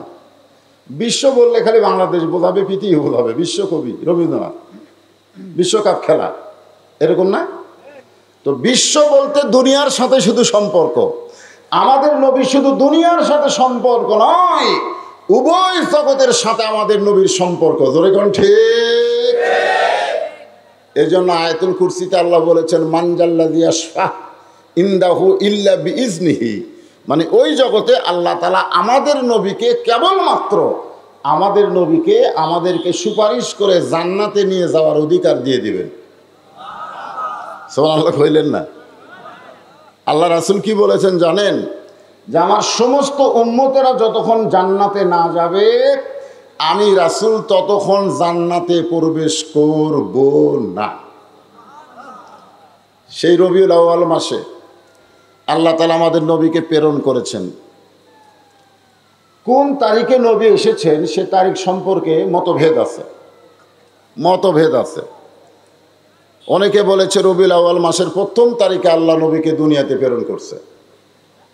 অনেকে বলছে 9 তারিখে, কেউ কেউ বলছে 12 তারিখে হতে পারে।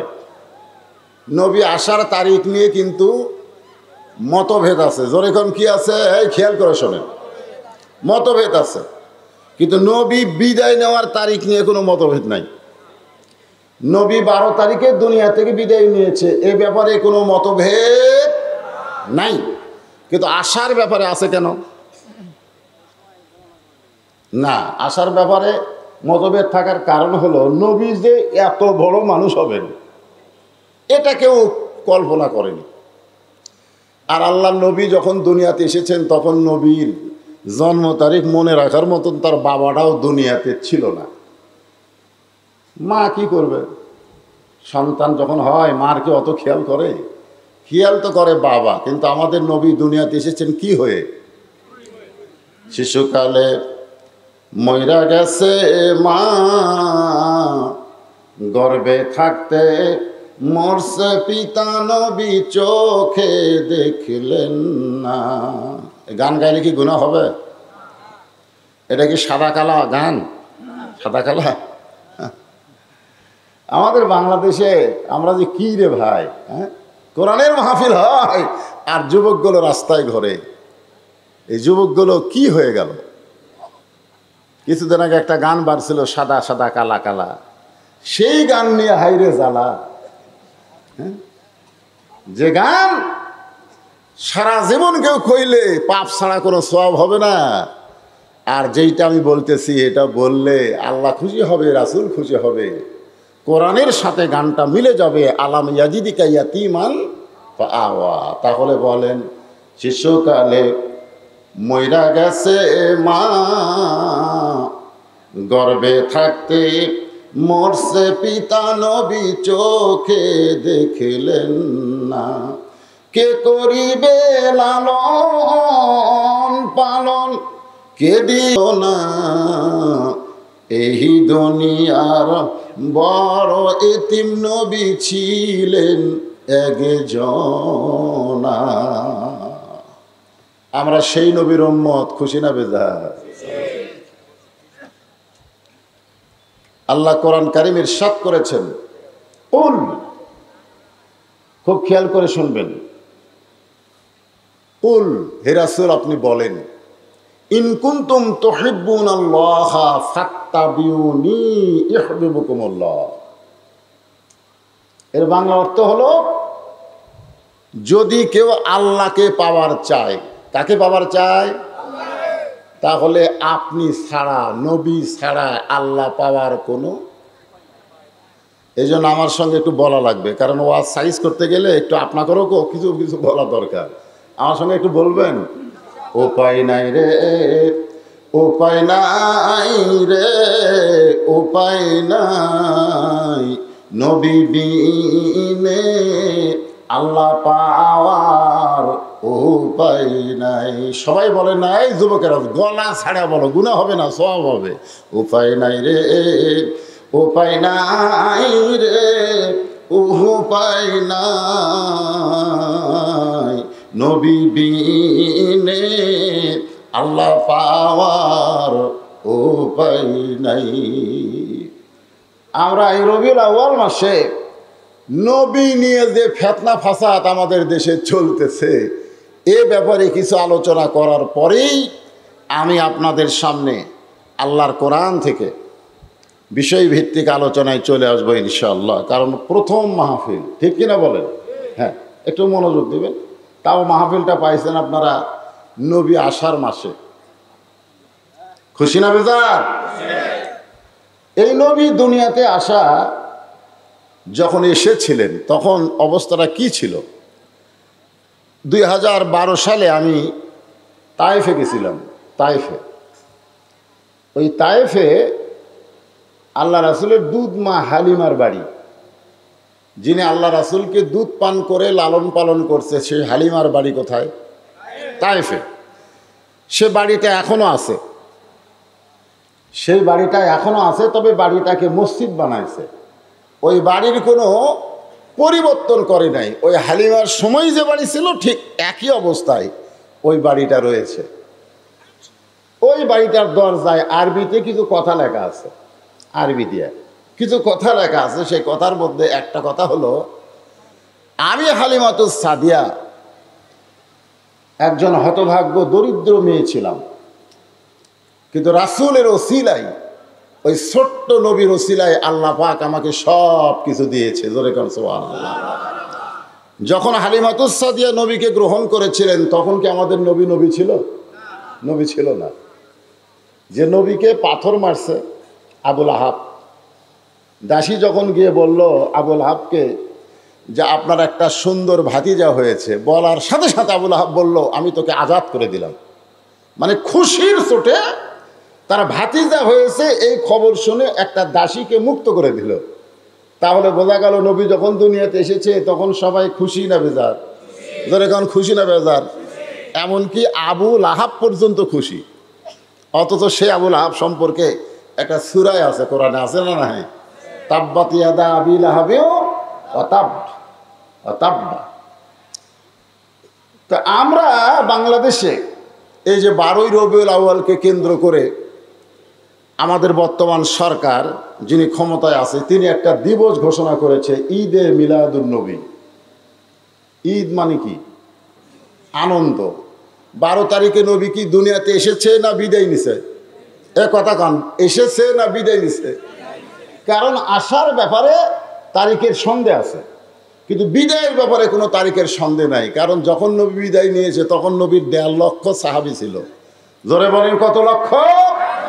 1.5 লক্ষ সাহাবী দুনিয়াতে ছিল। নবী কখন বিদায় নিয়েছে, কয় তারিখে বিদায় নিয়েছে, আর একটা ইতিহাস আছে। কিন্তু নবী যখন দুনিয়াতে এসেছে তখন তার বাপই নাই, এই জন্য আসার তারিখ নির্ধারণ হয়নি, যাওয়ার তারিখ ঠিক আছে।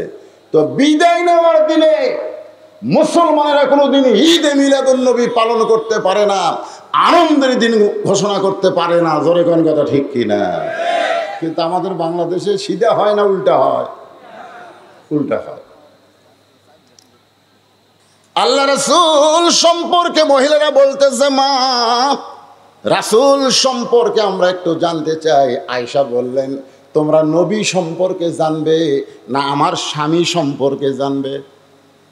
কটার মধ্যে গুরুত্ব আছে না নাই? তোমরা নবী সম্পর্কে জানবে না আমার স্বামী সম্পর্কে জানবা?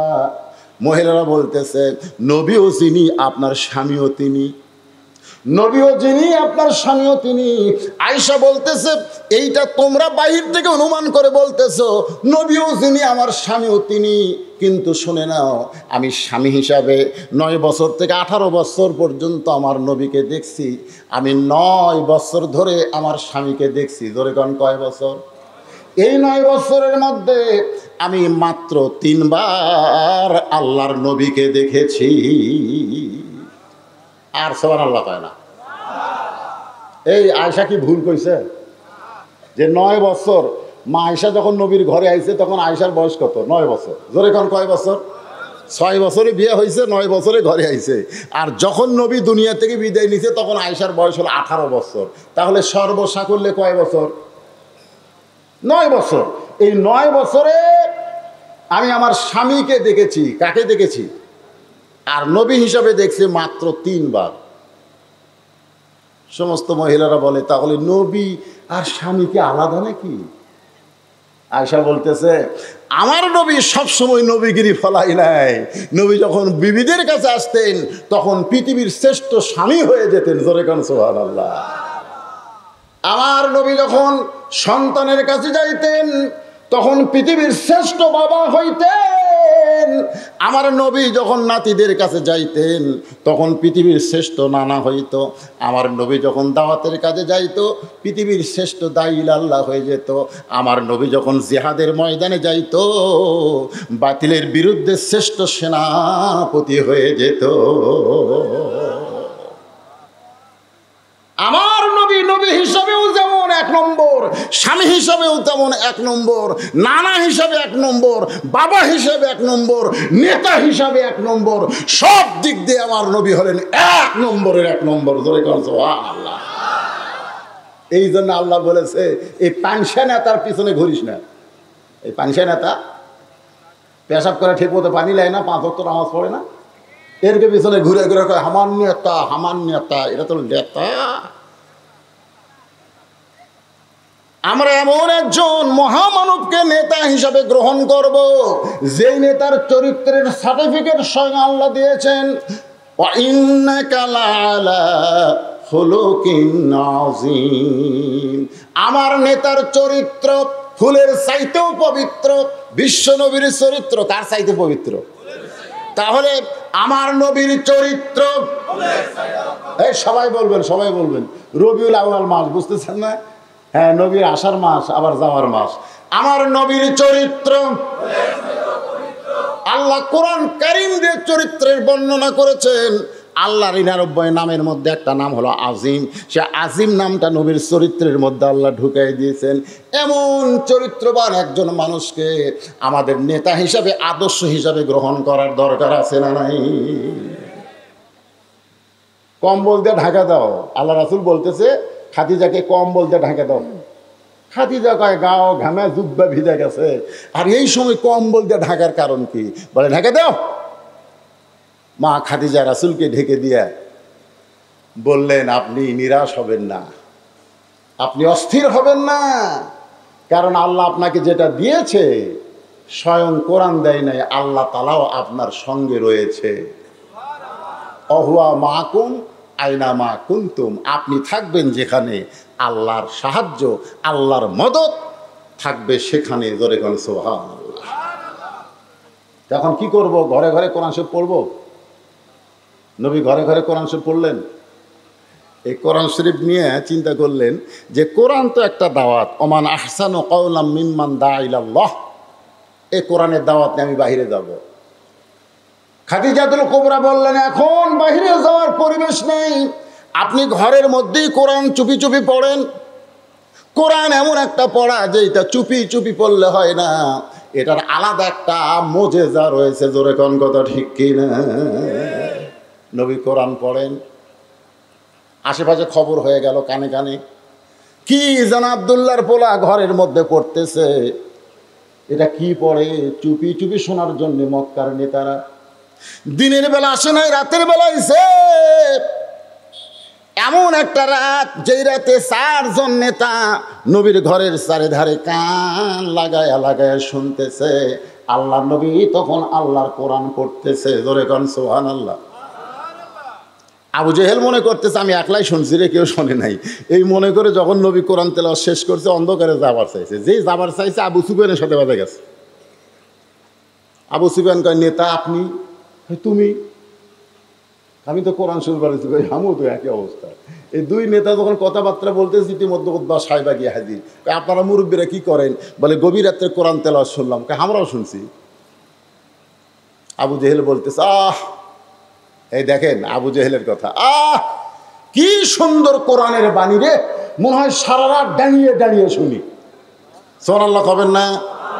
আবু জেহেলের মতন কাট্টা কাফের বলতেছে কি সুন্দর কোরআনের বাণী, মনে হয় সারা রাত দাঁড়িয়ে দাঁড়িয়ে শুনি। এই যে দেখেন দাঁড়িয়ে দাঁড়িয়ে শুনতেছে। জোরে কোন ঠিক কিনা? তাই বলে মনে করো না যে তোমরা আবু জেহেল, তা না। মানে কোরআনের এমন একটা আকর্ষণ যে রাত পড়ে যাচ্ছে, ওরা জানলার কাছে দাঁড়িয়ে দাঁড়িয়ে শুনতেছে। আবু সুফিয়ান কাফেরদের মধ্যে সবচাইতে বেশি চালাক। এই জন্যে আবু সুফিয়ান ছিল আবু জেহেলের উকিল। উকিল বোঝেন? উকিল।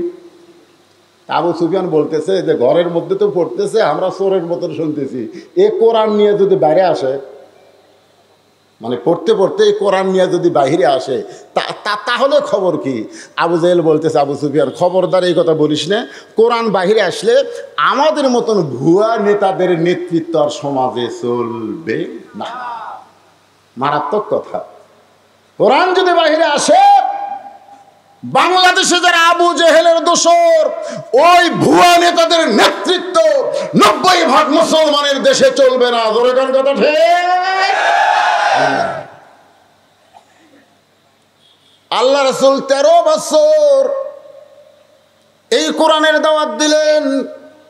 13 বছরে মুসলমানের সংখ্যা হলো 319 জন। কোন কিতাবে লিখছে মাত্র 320 জন। 13 বছর মুসলমানের সংখ্যা কত? আপনারা একটু হোহা করেন না কেন বাবা?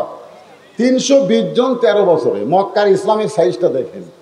মক্কার ইসলামটা কত দুর্বল ইসলাম যে 13 বছরে 320 জন মুসলমান হয়েছে। তার মধ্যে 18 জনকে ওরা পিটাই মারিছে। তার মধ্যে 18 জনকে কি করে মারছে? পিটা মারছে। যিনকে সুমাইয়াক মারছে, ইয়াসারক মারছে। এইরকম 18 জন সাহাবীকে তারা পিটা মারিছে, মানুষের সামনে পিটা মারিছে। এখন যেরকম বাংলাদেশে পিটাই মারতেছে লগি বইটা দিয়ে। জোরে কোন কথা ঠিক কিনা? বোঝেন না?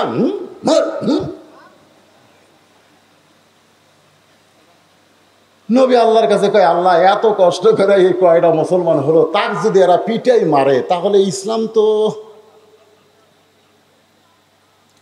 ইসলামের অবস্থাটা কি হবে? আল্লাহ বলেন, হাবিব, ইসলামের যদি বিজয় চান তাহলে আবু জেহেলকে নেতা মেনে আপনি ইমাম হলে চলবে না। এমন একটা জায়গায় আপনাকে আমি পাঠাবো যেখানে আপনি ইমামও হবেন আবার নেতাও হবে। মক্কায় নেতা হচ্ছে আবু জেহেল, রাসূল হচ্ছে ইমাম। এই জন্য ইসলামের বিজয় নেই। আমাদের বাংলাদেশে আমরা হলাম ইমাম, আর নেতা কারা? কথা কয় না, কথা কয় না। সব কিছুর বেতন বাড়ে, কিন্তু আমাদের ইমামের বেতন বাড়ে না।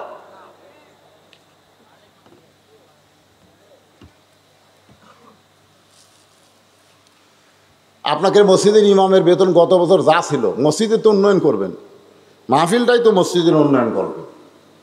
তো ইমামের বেতন, ইমাম সাহেব কি এখানে আছে না? ইমামক দাওয়াত দেননি আপনারা? কুটি ইমাম বারে ঘুম পাড়তেছে নাকি? কোনটা ইমাম? হাত তোলো তো বাবা। মাশাল্লাহ, খুব সাইদা লাগে আমাকে। তো ইমামের বেতন গত বছর ছিল 86 টাকা কেজি সোয়াবিন তেল, এবছর যে 200 টাকা লাগছে। আপনারা কি বেতন সেই হিসাবে বাড়াচ্ছেন? এই শোনেন, কথা শোনেন, বাজারে গোস্তের দাম বাড়লো, মাছের দাম বাড়লো, ডালের দাম বাড়লো, তেলের দাম বাড়লো, ইমামের বেতন বাড়লো না। ওই ইমামের পিছনে একটা দাম মাকরু হবে, মাকরু। ইমামের বেতন বাড়ানোর দরকার আছে না? জোরে করে আছে না? যার পিছনে আপনারা ইক্তেদা করতেছেন সেই ইমামটা এত দুর্বল, কারণ ইমাম নেতা হবার পারে নাই, নেতা আছে আবু জেহেল, যার কারণে 13 বছরে মুসলমান হলো 320 জন। আল্লাহ দেখলেন এভাবে পিটন খাওয়ালে হবে না, পিটন দেওয়ারও একটা ব্যবস্থা করা লাগবে। জোরে কোন ঠিক কিনা? গভীর রাত্রে খুব খেয়াল করবেন, ইসলামের গভীর রাত্রে আমার আল্লাহ তাআলা নবীকে মক্কা থেকে মদিনায় হিজরতের অর্ডার করলেন। সুবহানাল্লাহ বলেন। নবী গভীর রাত্রে মক্কা থেকে মদিনায় হিজরত করলেন। হিজরতের বহু কাহিনী, আমি সেই কাহিনী বলতেছি না, আমি শুধু বলবো রবিউল আউয়াল মাসে আমার নবীকে গ্রহণ করতে হলে আমাদের কদ্দূর পর্যন্ত একটু আলোচনা শোনা দরকার। আপনারা কি বিরক্ত হচ্ছেন? তো মাহফিল কমিটি কি বিরক্ত হলো নাকি? তো আমাকে বলছে হুজুর চাদর দিতে হবে, সেটা এখনই দিব? হ্যাঁ, না না, অনেকের চিন্তা ভাবনা যে হুজুর যে ওয়াজ শুরু করছে, জোর ওয়াজ করতে করতে ফজর হয়, আর লোকজন 2-1 উঠে উঠে যদি সব চলে যায়, তা আমাকে কি হবে? আপনারা আমাকে চেনেন না। এবার আপনাকে মান্দা থানায় আমার কত ওয়াজ জানেন? চিনেন বলেই তো এত দাওয়াত দিচ্ছেন। আমি কোনো জায়গা তো ওয়াজ থুয়ে যাই না, যতক্ষণ আপনার সামনে বসে থাকবেন ওয়াজ আমি কমপ্লিট করে যাই। ধরে কোন ঠিক কথা, কোন ঠিক কথা, কোন না কেন? বুড়ি কান্দে আর চিল্লায় বলে, পাহাড়ের গুহার মধ্যে কে কোথায় লুকে আছো, বের হও। আর লুকিয়ে থেকো না, লুকিয়ে থাকার জন্য নয়, বরং বের হয়ে তাকায় দেখো, যেই মানুষটার ভয়ে আমরা লুকাইছি সেই মানুষটার চাইতে ভালো কোনো মানুষ দুনিয়াতে না। পাহাড়ের গুহার ভিতর থেকে সবাই মাথা বের করলেন, বুড়ি নবীর হাতে হাত দিয়ে বললেন, বাবা আমি তোমার হাতে তোমার দলে ভর্তি হবার চাই। বাজান গো, ইজা জা নাসরুল্লাহি ওয়াল ফাতহু ওয়া রাআইতান নাসা ইয়াদখুলুনা ফি দীনিল্লাহি আফওয়াজা, ওই পাহাড়ের হাজার হাজার কাফেরেরা আল্লাহর নবীর হাতে হাত দিয়ে মুসলমান হয়ে গেল। আজকে সেই নবীর কোরআন আমাদের কাছে আছে না নাই? জোরে কোন আছে না নাই? কিন্তু আমরা মুসলমান না হয়ে মুনাফিক। গোটা পৃথিবীর মধ্যে সবচাইতে বেশি মুনাফিকের দেশের নাম কি জানেন? দেখেন, আমি কর আগেই কথা। হায় হায় রে বাবারা, মনে কষ্ট নিয়ে না, বিবেকের কাছে আমি প্রশ্ন করতে চাই, যুবকেরা কারা কারা ঈশার নামাজ পড়েননি? আপনার বিবেককে প্রশ্ন করেন, কারা কারা? হাত তোলেন না, হাত তোলার দরকার নেই। যারা যারা ঈশার নামাজ পড়েননি আপনি বিবেককে প্রশ্ন করেন। বিবেক তো সবচাইতে বড় আদালত। জোরে কোন ঠিক কিনা? আপনি যদি ঈশার নামাজ না পড়ে কোরআনের মাহফিলে বসে থাকেন, আপনি কি ফজরের নামাজ পড়বেন? তাহলে মসজিদের উন্নয়ন মানে কি? ও যে হাঁটুর মধ্যে একটা কাল্লা দিয়ে আছে, দেখেন তোর খবর কি? ও যাবে এবার বক্তা যদিও কালো হয় রে, চেহারার দিকে তাকা থাক।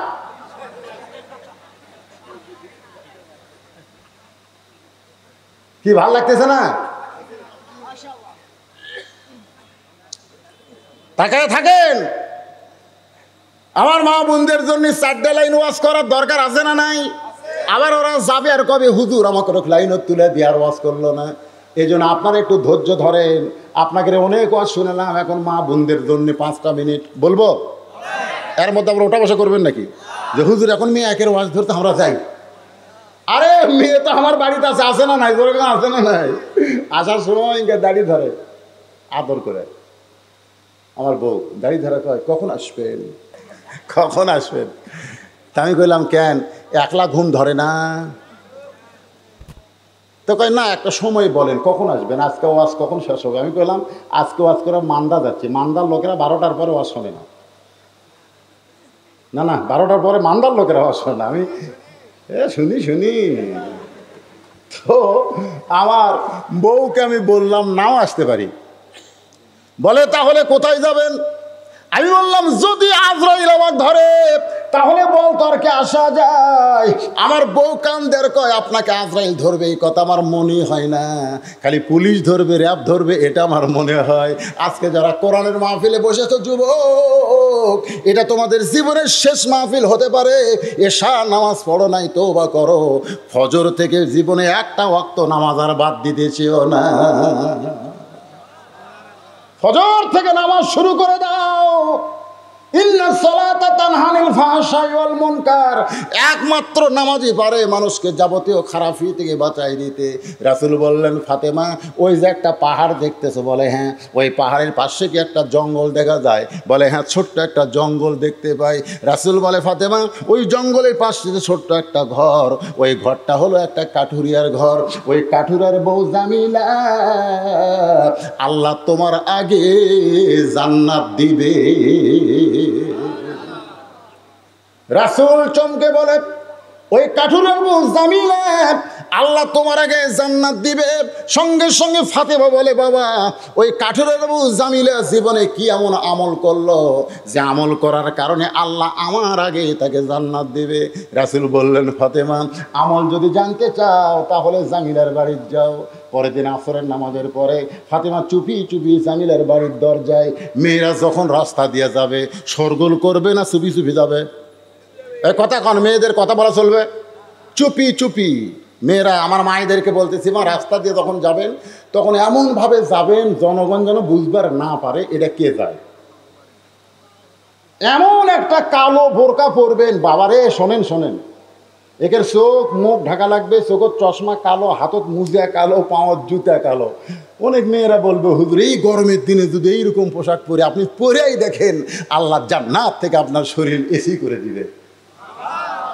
যারা বোরকা পরে এরকেও গরম লাগে না, যারা লাইলুদি বাড়ি করে বেড়ায় এরা গরমে আরো বগল কাটা পরবার চায়। জোরে কত না আর এর কে যা সাইজ ভাই, এরকে সোপা খোপার কোনো ঢপই নেই।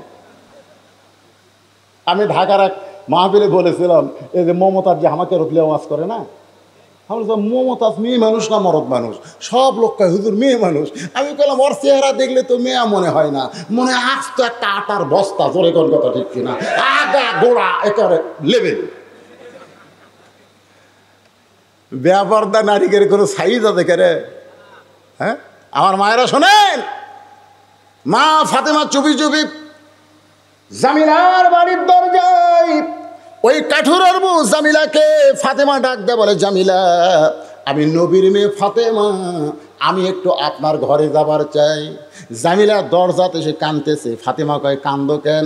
বলে কান্দার কারণ হলো সারা জীবন থেকে সাধনা করেছি আল্লাহ নবীর মেয়ে ফাতেমাকে এক নজর দেখতে চাই, নবীর মেয়ে ফাতেমাকে একটা নজর আমি দেখতে চাই। ফাতেমা বললে তাহলে দরজা খুললেই তো তুমি দেখা বাবা। জামিলা বলতেছে দরজা খুলবো কেমনে, কারণ স্বামী আমার বাড়িতে নাই, আর স্বামীর হুকুম ছাড়া ফাতেমার জন্য দরজা খুলতেও আমি বড় ভয় পাই। কার হুকুম? এ জোরে কথা কন না কেন? কার হুকুম? স্বামী রে স্বামী। আমাদের গুলে স্বামী মানে স্বামী। রাসূল বলেছে যদি কোনো নারীকে আমি বলতাম সেজদা কর আল্লাহ ছাড়া কাউকে, তাহলে স্বামীর কদমে সেজদা করার হুকুম দিতাম, কিন্তু আল্লাহ ছাড়া কাউকে সেজদা করা যাবে না, এই জন্যে বলা হলো না। এখান থেকে প্রমাণ হলো আল্লাহর পরে মেয়েদের কাছে সবচাইতে দামি হলো তার। জোরে কন না কেন? দামি কে? আরো জোরে। যারা বলতেছেন না তারা মনে হয় দুর্বল পুরুষ। তো বিয়ে না করলে কি হবে? করবি না?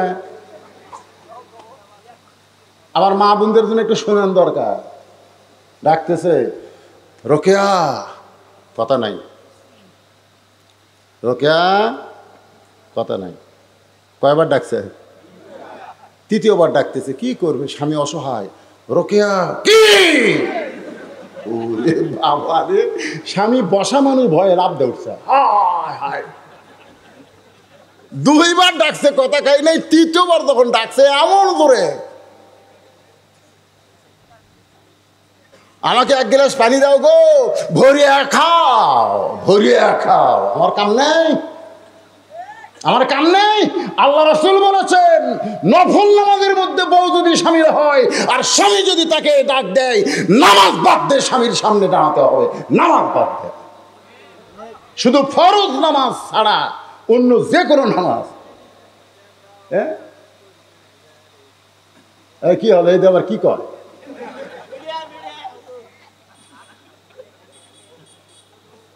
গোসল করার আগে দুপুর বেলায় বউকে বলতেছে, আসো গো, রাত্রে তোমারও ঘুম বেশি, আমারও ঘুম বেশি, দিনের বেলা একটু লুটু লুটু খেলি। বউ বলতেছে, আমি রোজা আছি, আমি রোজা। রোজা আছে, স্বামীকে জানাইনি। আমি মায়েদের পায়ে হাত দিয়ে বলতেছি, নফল নামাজ, নফল রোজা স্বামীর হুকুম ছাড়া করা যাবে? জোরে কোন করা যাবে? না শব্দ জোরে কোন করা যাবে?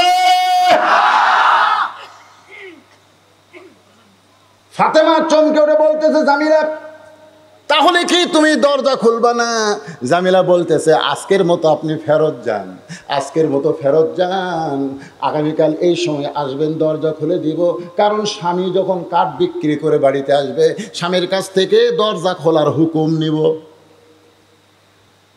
ফাতেমা মনে মনে কয়, আল্লাহ রে, এটা কেমন বউ রে, স্বামীর হুকুম নাই দেখে হামাক ঘুরে দিচ্ছে। কাক ঘুরে দিচ্ছে?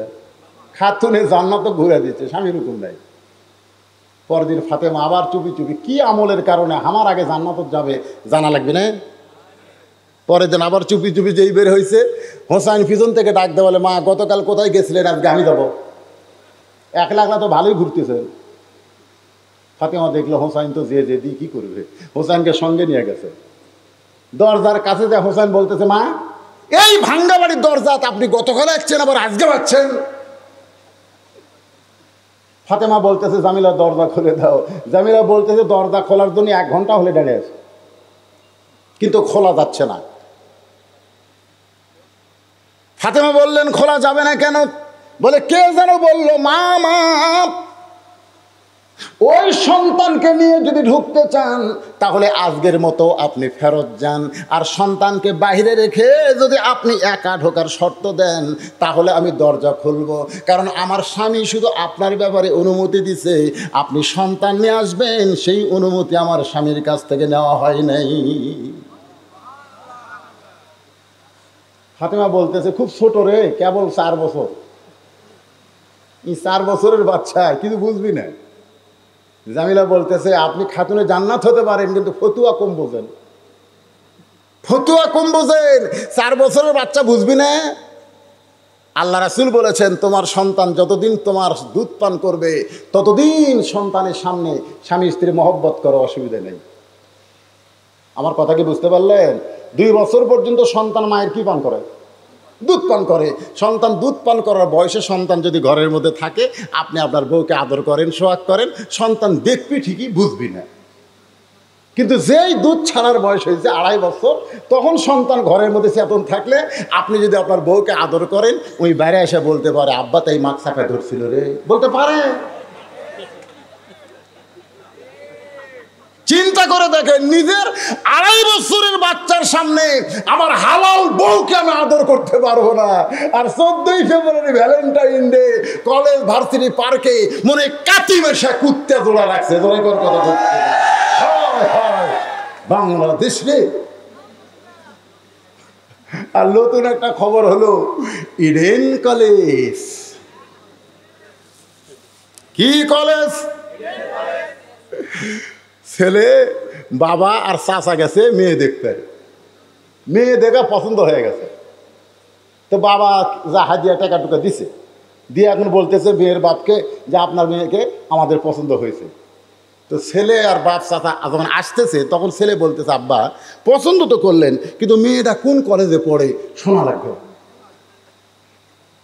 তো বলে, বাবা তাহলে তুই শোনায়। তো ছেলে যায়, মেয়ে বলতেছে আপনার তো আমার বাপ মা পছন্দ করছে, তা আপনি কোন কলেজে পড়েন? মেয়ে কছে ইডেন। যে ইডেন কছে ভাই, ওই এত জোরে দৌড়, দরজা ভেঙে গেছে। বাপ কয় কেড়ে দৌড়েস খেয়ে, তো ইডেন কলেজে যারা পড়ে এরা হলো ব্যবসা, ওরকে বিয়ে করে কোনো লাভ নেই, বিয়ের আগেই ওরকে কামটা সব হয়ে যায়।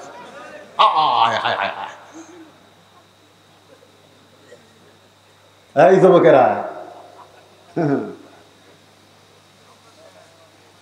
কারণ বিয়ের আগে সবকিছু দেখবেন, বিয়ের পরে আর আফসোস করে লাভ হবে না। ওর নানি দেখেন, ওর মাও দেখেন, অক দেখেন। বিয়ের আগে দেখেন, বিয়ের পরে দেখে কান্দে মরা লাগবে। জোরে কোন কথা ঠিক কিনা? এই জন্য একটা কথা আছে, ভাবিয়া করিও কাজ। আমার সঙ্গে সবাই একটু বলেন, ভাবিয়া করিও কাজ, করিয়া ভাবিও না। যুবকেরা যারা এখনো বিয়া করনি, বাবা এমন একটা মেয়েকে খোঁজো যে মেয়েটার ওয়াজ আমি আপনাদেরকে শোনাইতেছি। এবার ফাতেমা বলতে, জামিলা তাহলে আজকেও কি দরজা খুলবো না? বলে আপনার হোসাইন সঙ্গে আছে, আজকেও দরজা খোলা যাবে না। হোসাইন সঙ্গে সঙ্গে বলে, মা এই বেয়াদব মেয়েটা আমার মতন ছোট্ট বাচ্চার সঙ্গে থাকার কারণে দরজা খোলো না। এই বেয়াদব মেয়েটার কাছে তুমি কেন আসো মা? ফাতেমা কান্দের বলে, হোসাইন রে তুমি যারে বেয়াদব বলতেছো বাবা, তোমার নানা বলেছে ওই মেয়েটা তোমার মায়ের আগে জান্নাতে যাবে। হোসাইন তুমি যাকে বেয়াদব বলতেছো, তোমার নানা বলেছে ওই মেয়েটা তোমার মায়ের আগে জান্নাতে যাবে। কোন আমলের কারণে? আমল হলো একটাই, যে মেয়েটা স্বামীর কথা মতো চলে ওই মেয়েটাকে আল্লাহ জান্নাত দিয়া দিবে।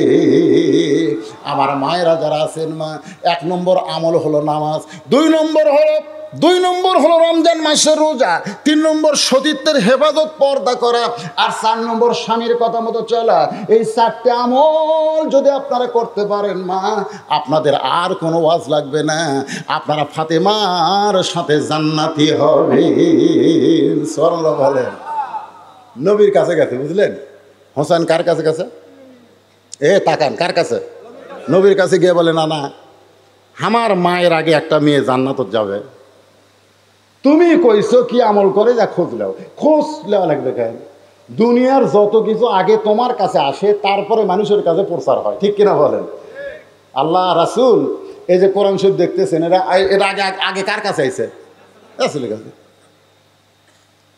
এমন ভাবে নবীর হাত ধরছে, এভাবে হাত চাপে ধরে বলতেছে, না কোন আমলের কারণে কাঠুরার বউ জামিলা আমার মায়ের আগে জান্নাত যাবে না বলা পর্যন্ত আমি হাতই ছাড়বো না। নবীর হাত ধরেনি তো, নানার হাত ধরছে। আমার নানা, নবী হলো বিশ্ব নানা, জোরে কোন সুবহানাল্লাহ, সবচাইতে ভালো নানা। এমন ভাবে হাত ধরছে, নবী ডাক দিয়ে, চালি রে আলে। আলী দৌড়ে এসে বলে, হুজুর কি হয়েছে? বলে, তোর বেটা আমার হাত যেভাবে ধরছে, এই হোসেন হাত ছেড়ে দাও। হোসেন বলতেছে, আব্বা আপনি জানেন কি অকাম করছে? হয়তো জিদ্দাত কামড় খাচ্ছে, কি অকাম করছে মানে কি? নবী কোনো অকাম করে? কিন্তু লাতি যে বর্তমান সরকার আর চর্ম নাই, এই কিন্তু লাতি আর নানার অভিনয় চলতেছে। জোরে কোন কথা ঠিক কিনা? কথা বুঝতেছে না ভাইজান?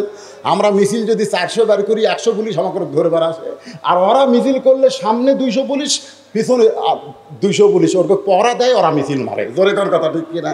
আমি কই, কে রে এত সরকার বিরোধী কথা কয়, এরপরে এরকম একটাকে ধরে না কেন? আমাকে একজন বলে, হুজুর আপনি জানেন না, নানা লাতি যে, নানা লাতি। কে ঠিক কবে কি হয়?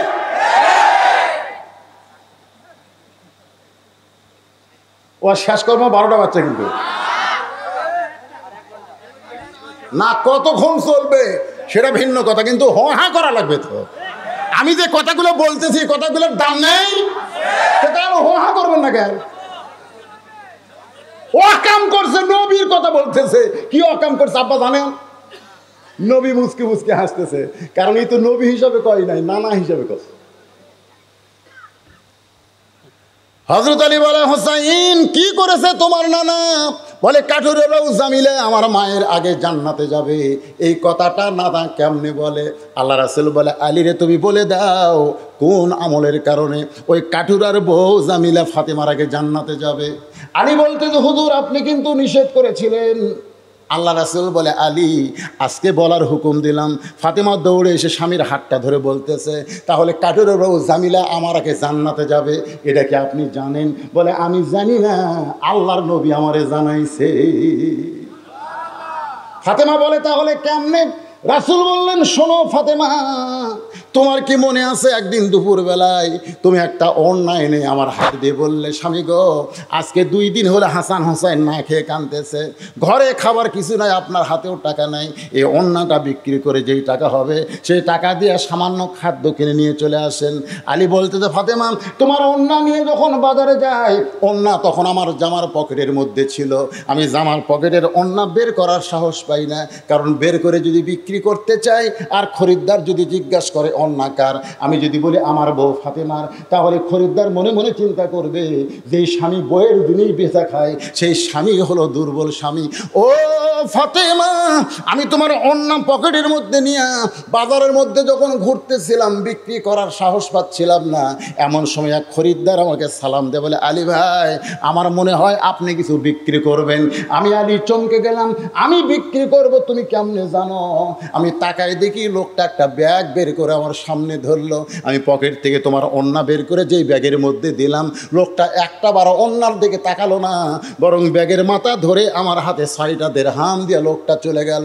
ও ফাতেমা, ওই 6টা দিরহাম নিয়ে আমি খাবার দোকানে গেলাম, দোকানদারকে বললাম, ভাই এই 6টা দিরহামের যতটুকু খাবার হয় ততটুকু খাবার দাও, আমার হাসান হোসাইন ক্ষুধার জ্বালায় কাঁদতেছে।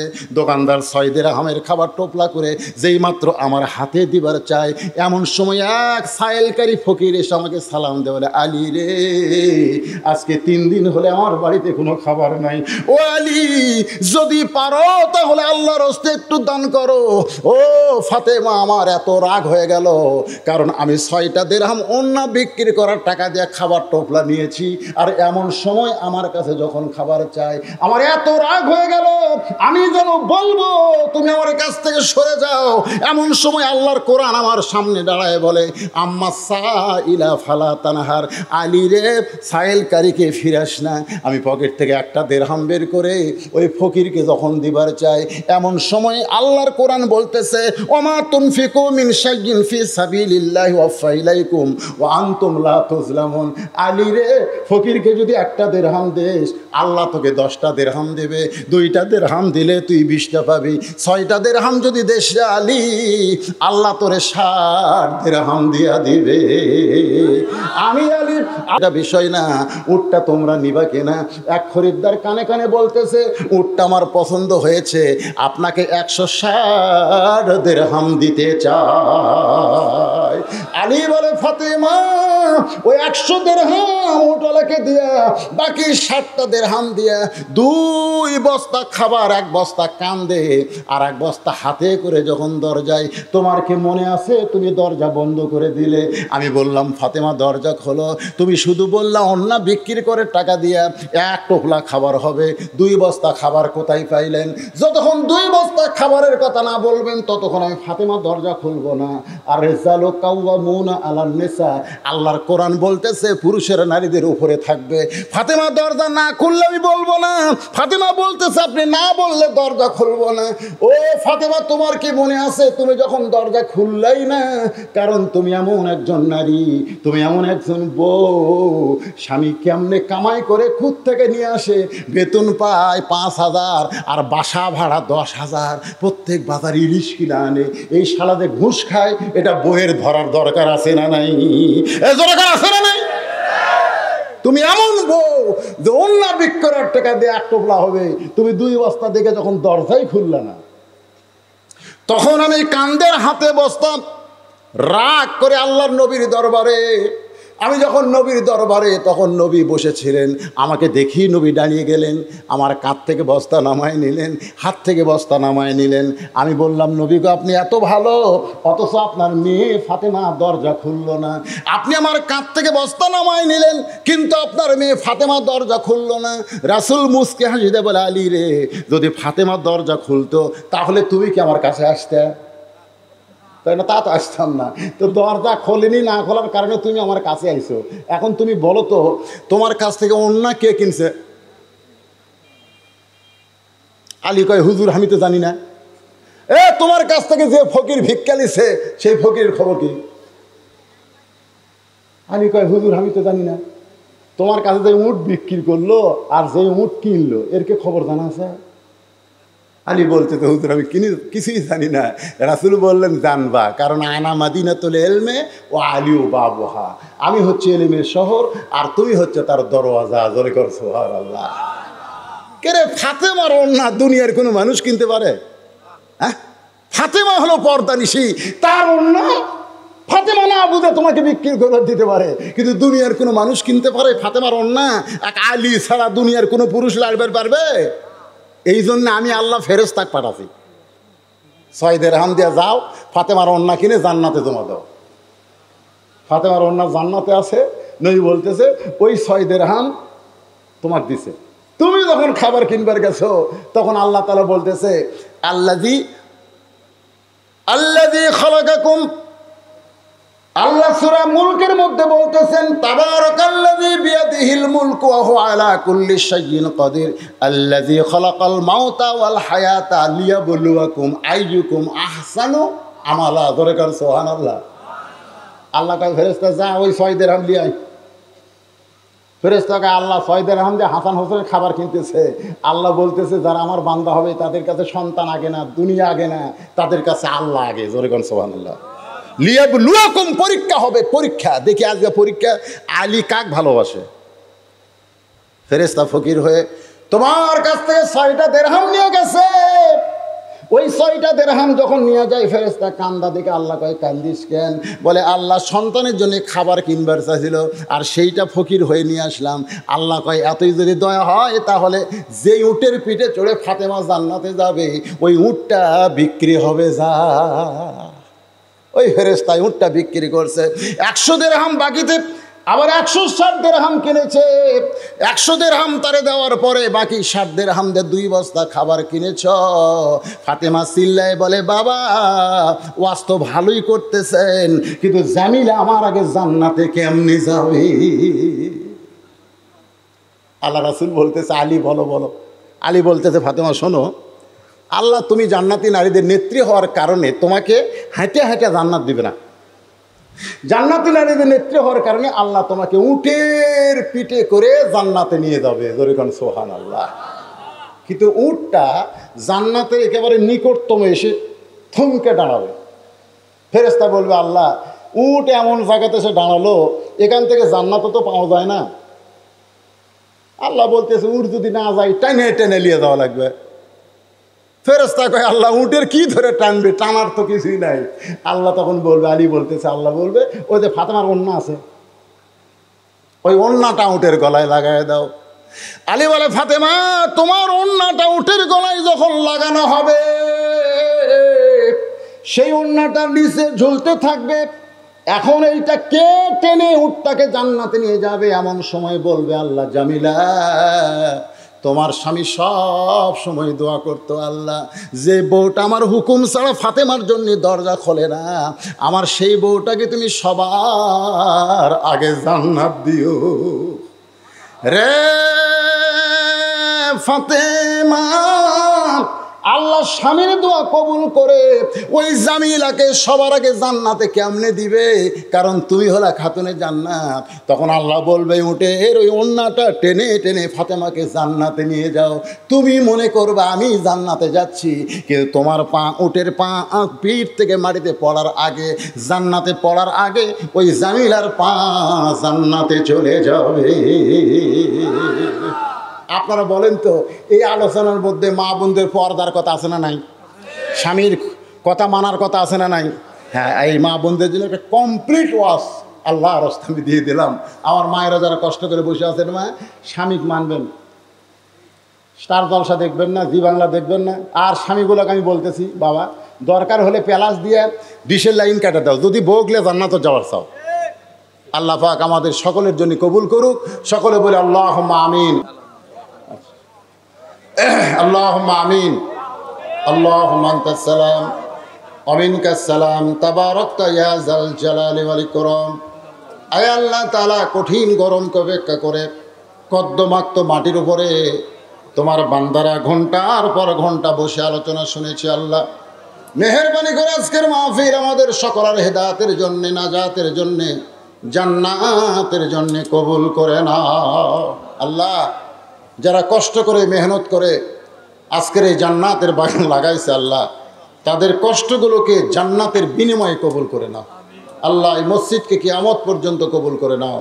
তোমার ঘর মসজিদকে মহব্বত করে নগদে বাকিতে যারা দান করেছে আল্লাহ, তাদের দানগুলোকে জান্নাতের বিনিময় হিসেবে কবুল করো আল্লাহ। আমাদের মধ্যে যারা অসুস্থ আছে আল্লাহ সুস্থ করো, অভাবকে মোচন করো। যাদের বাপ মা কবরে চলে গেছে, রব্বির হামহুমা কামা রব্বায়ানি সগীরা, বাপ মার কবরকে জান্নাতের টুকরা বানিয়ে দাও আল্লাহ। যে আলোচনাটুকু এতক্ষণ করা হলো আল্লাহ, আল্লাহ আমরা নবীকে মহব্বত করি, নবীর আদর্শ আমাদেরকে কবুল করার তৌফিক দিয়ে দাও আল্লাহ। যুবকদেরকে 5 ওয়াক্ত নামাজি বানায় দাও, মা বোনদেরকে পর্দানি সাবেদা সালিহা কবুল করে নাও। যে যা নিয়ত করে হাত তুলেছে আল্লাহ, সকলের নেক নিয়ত নেক আশা কবুল করো। আজকের মাহফিলের সম্মানিত সভাপতি, সহসভাপতি, প্রধান অতিথি, বিশেষ অতিথি, সম্মানিত অতিথিবৃন্দ যারা আলেম ওলামা, হাফেজ কারি, ইমাম মুয়াজ্জিন, হাজী সাহেব, আল্লাহ সকলকেই তুমি কবুল করো আল্লাহ। সুবহান রাব্বিকা রাব্বিল ইজ্জাতি আম্মা ইয়াসিফুন ওয়া সালামুন আলাল মুরসালিন।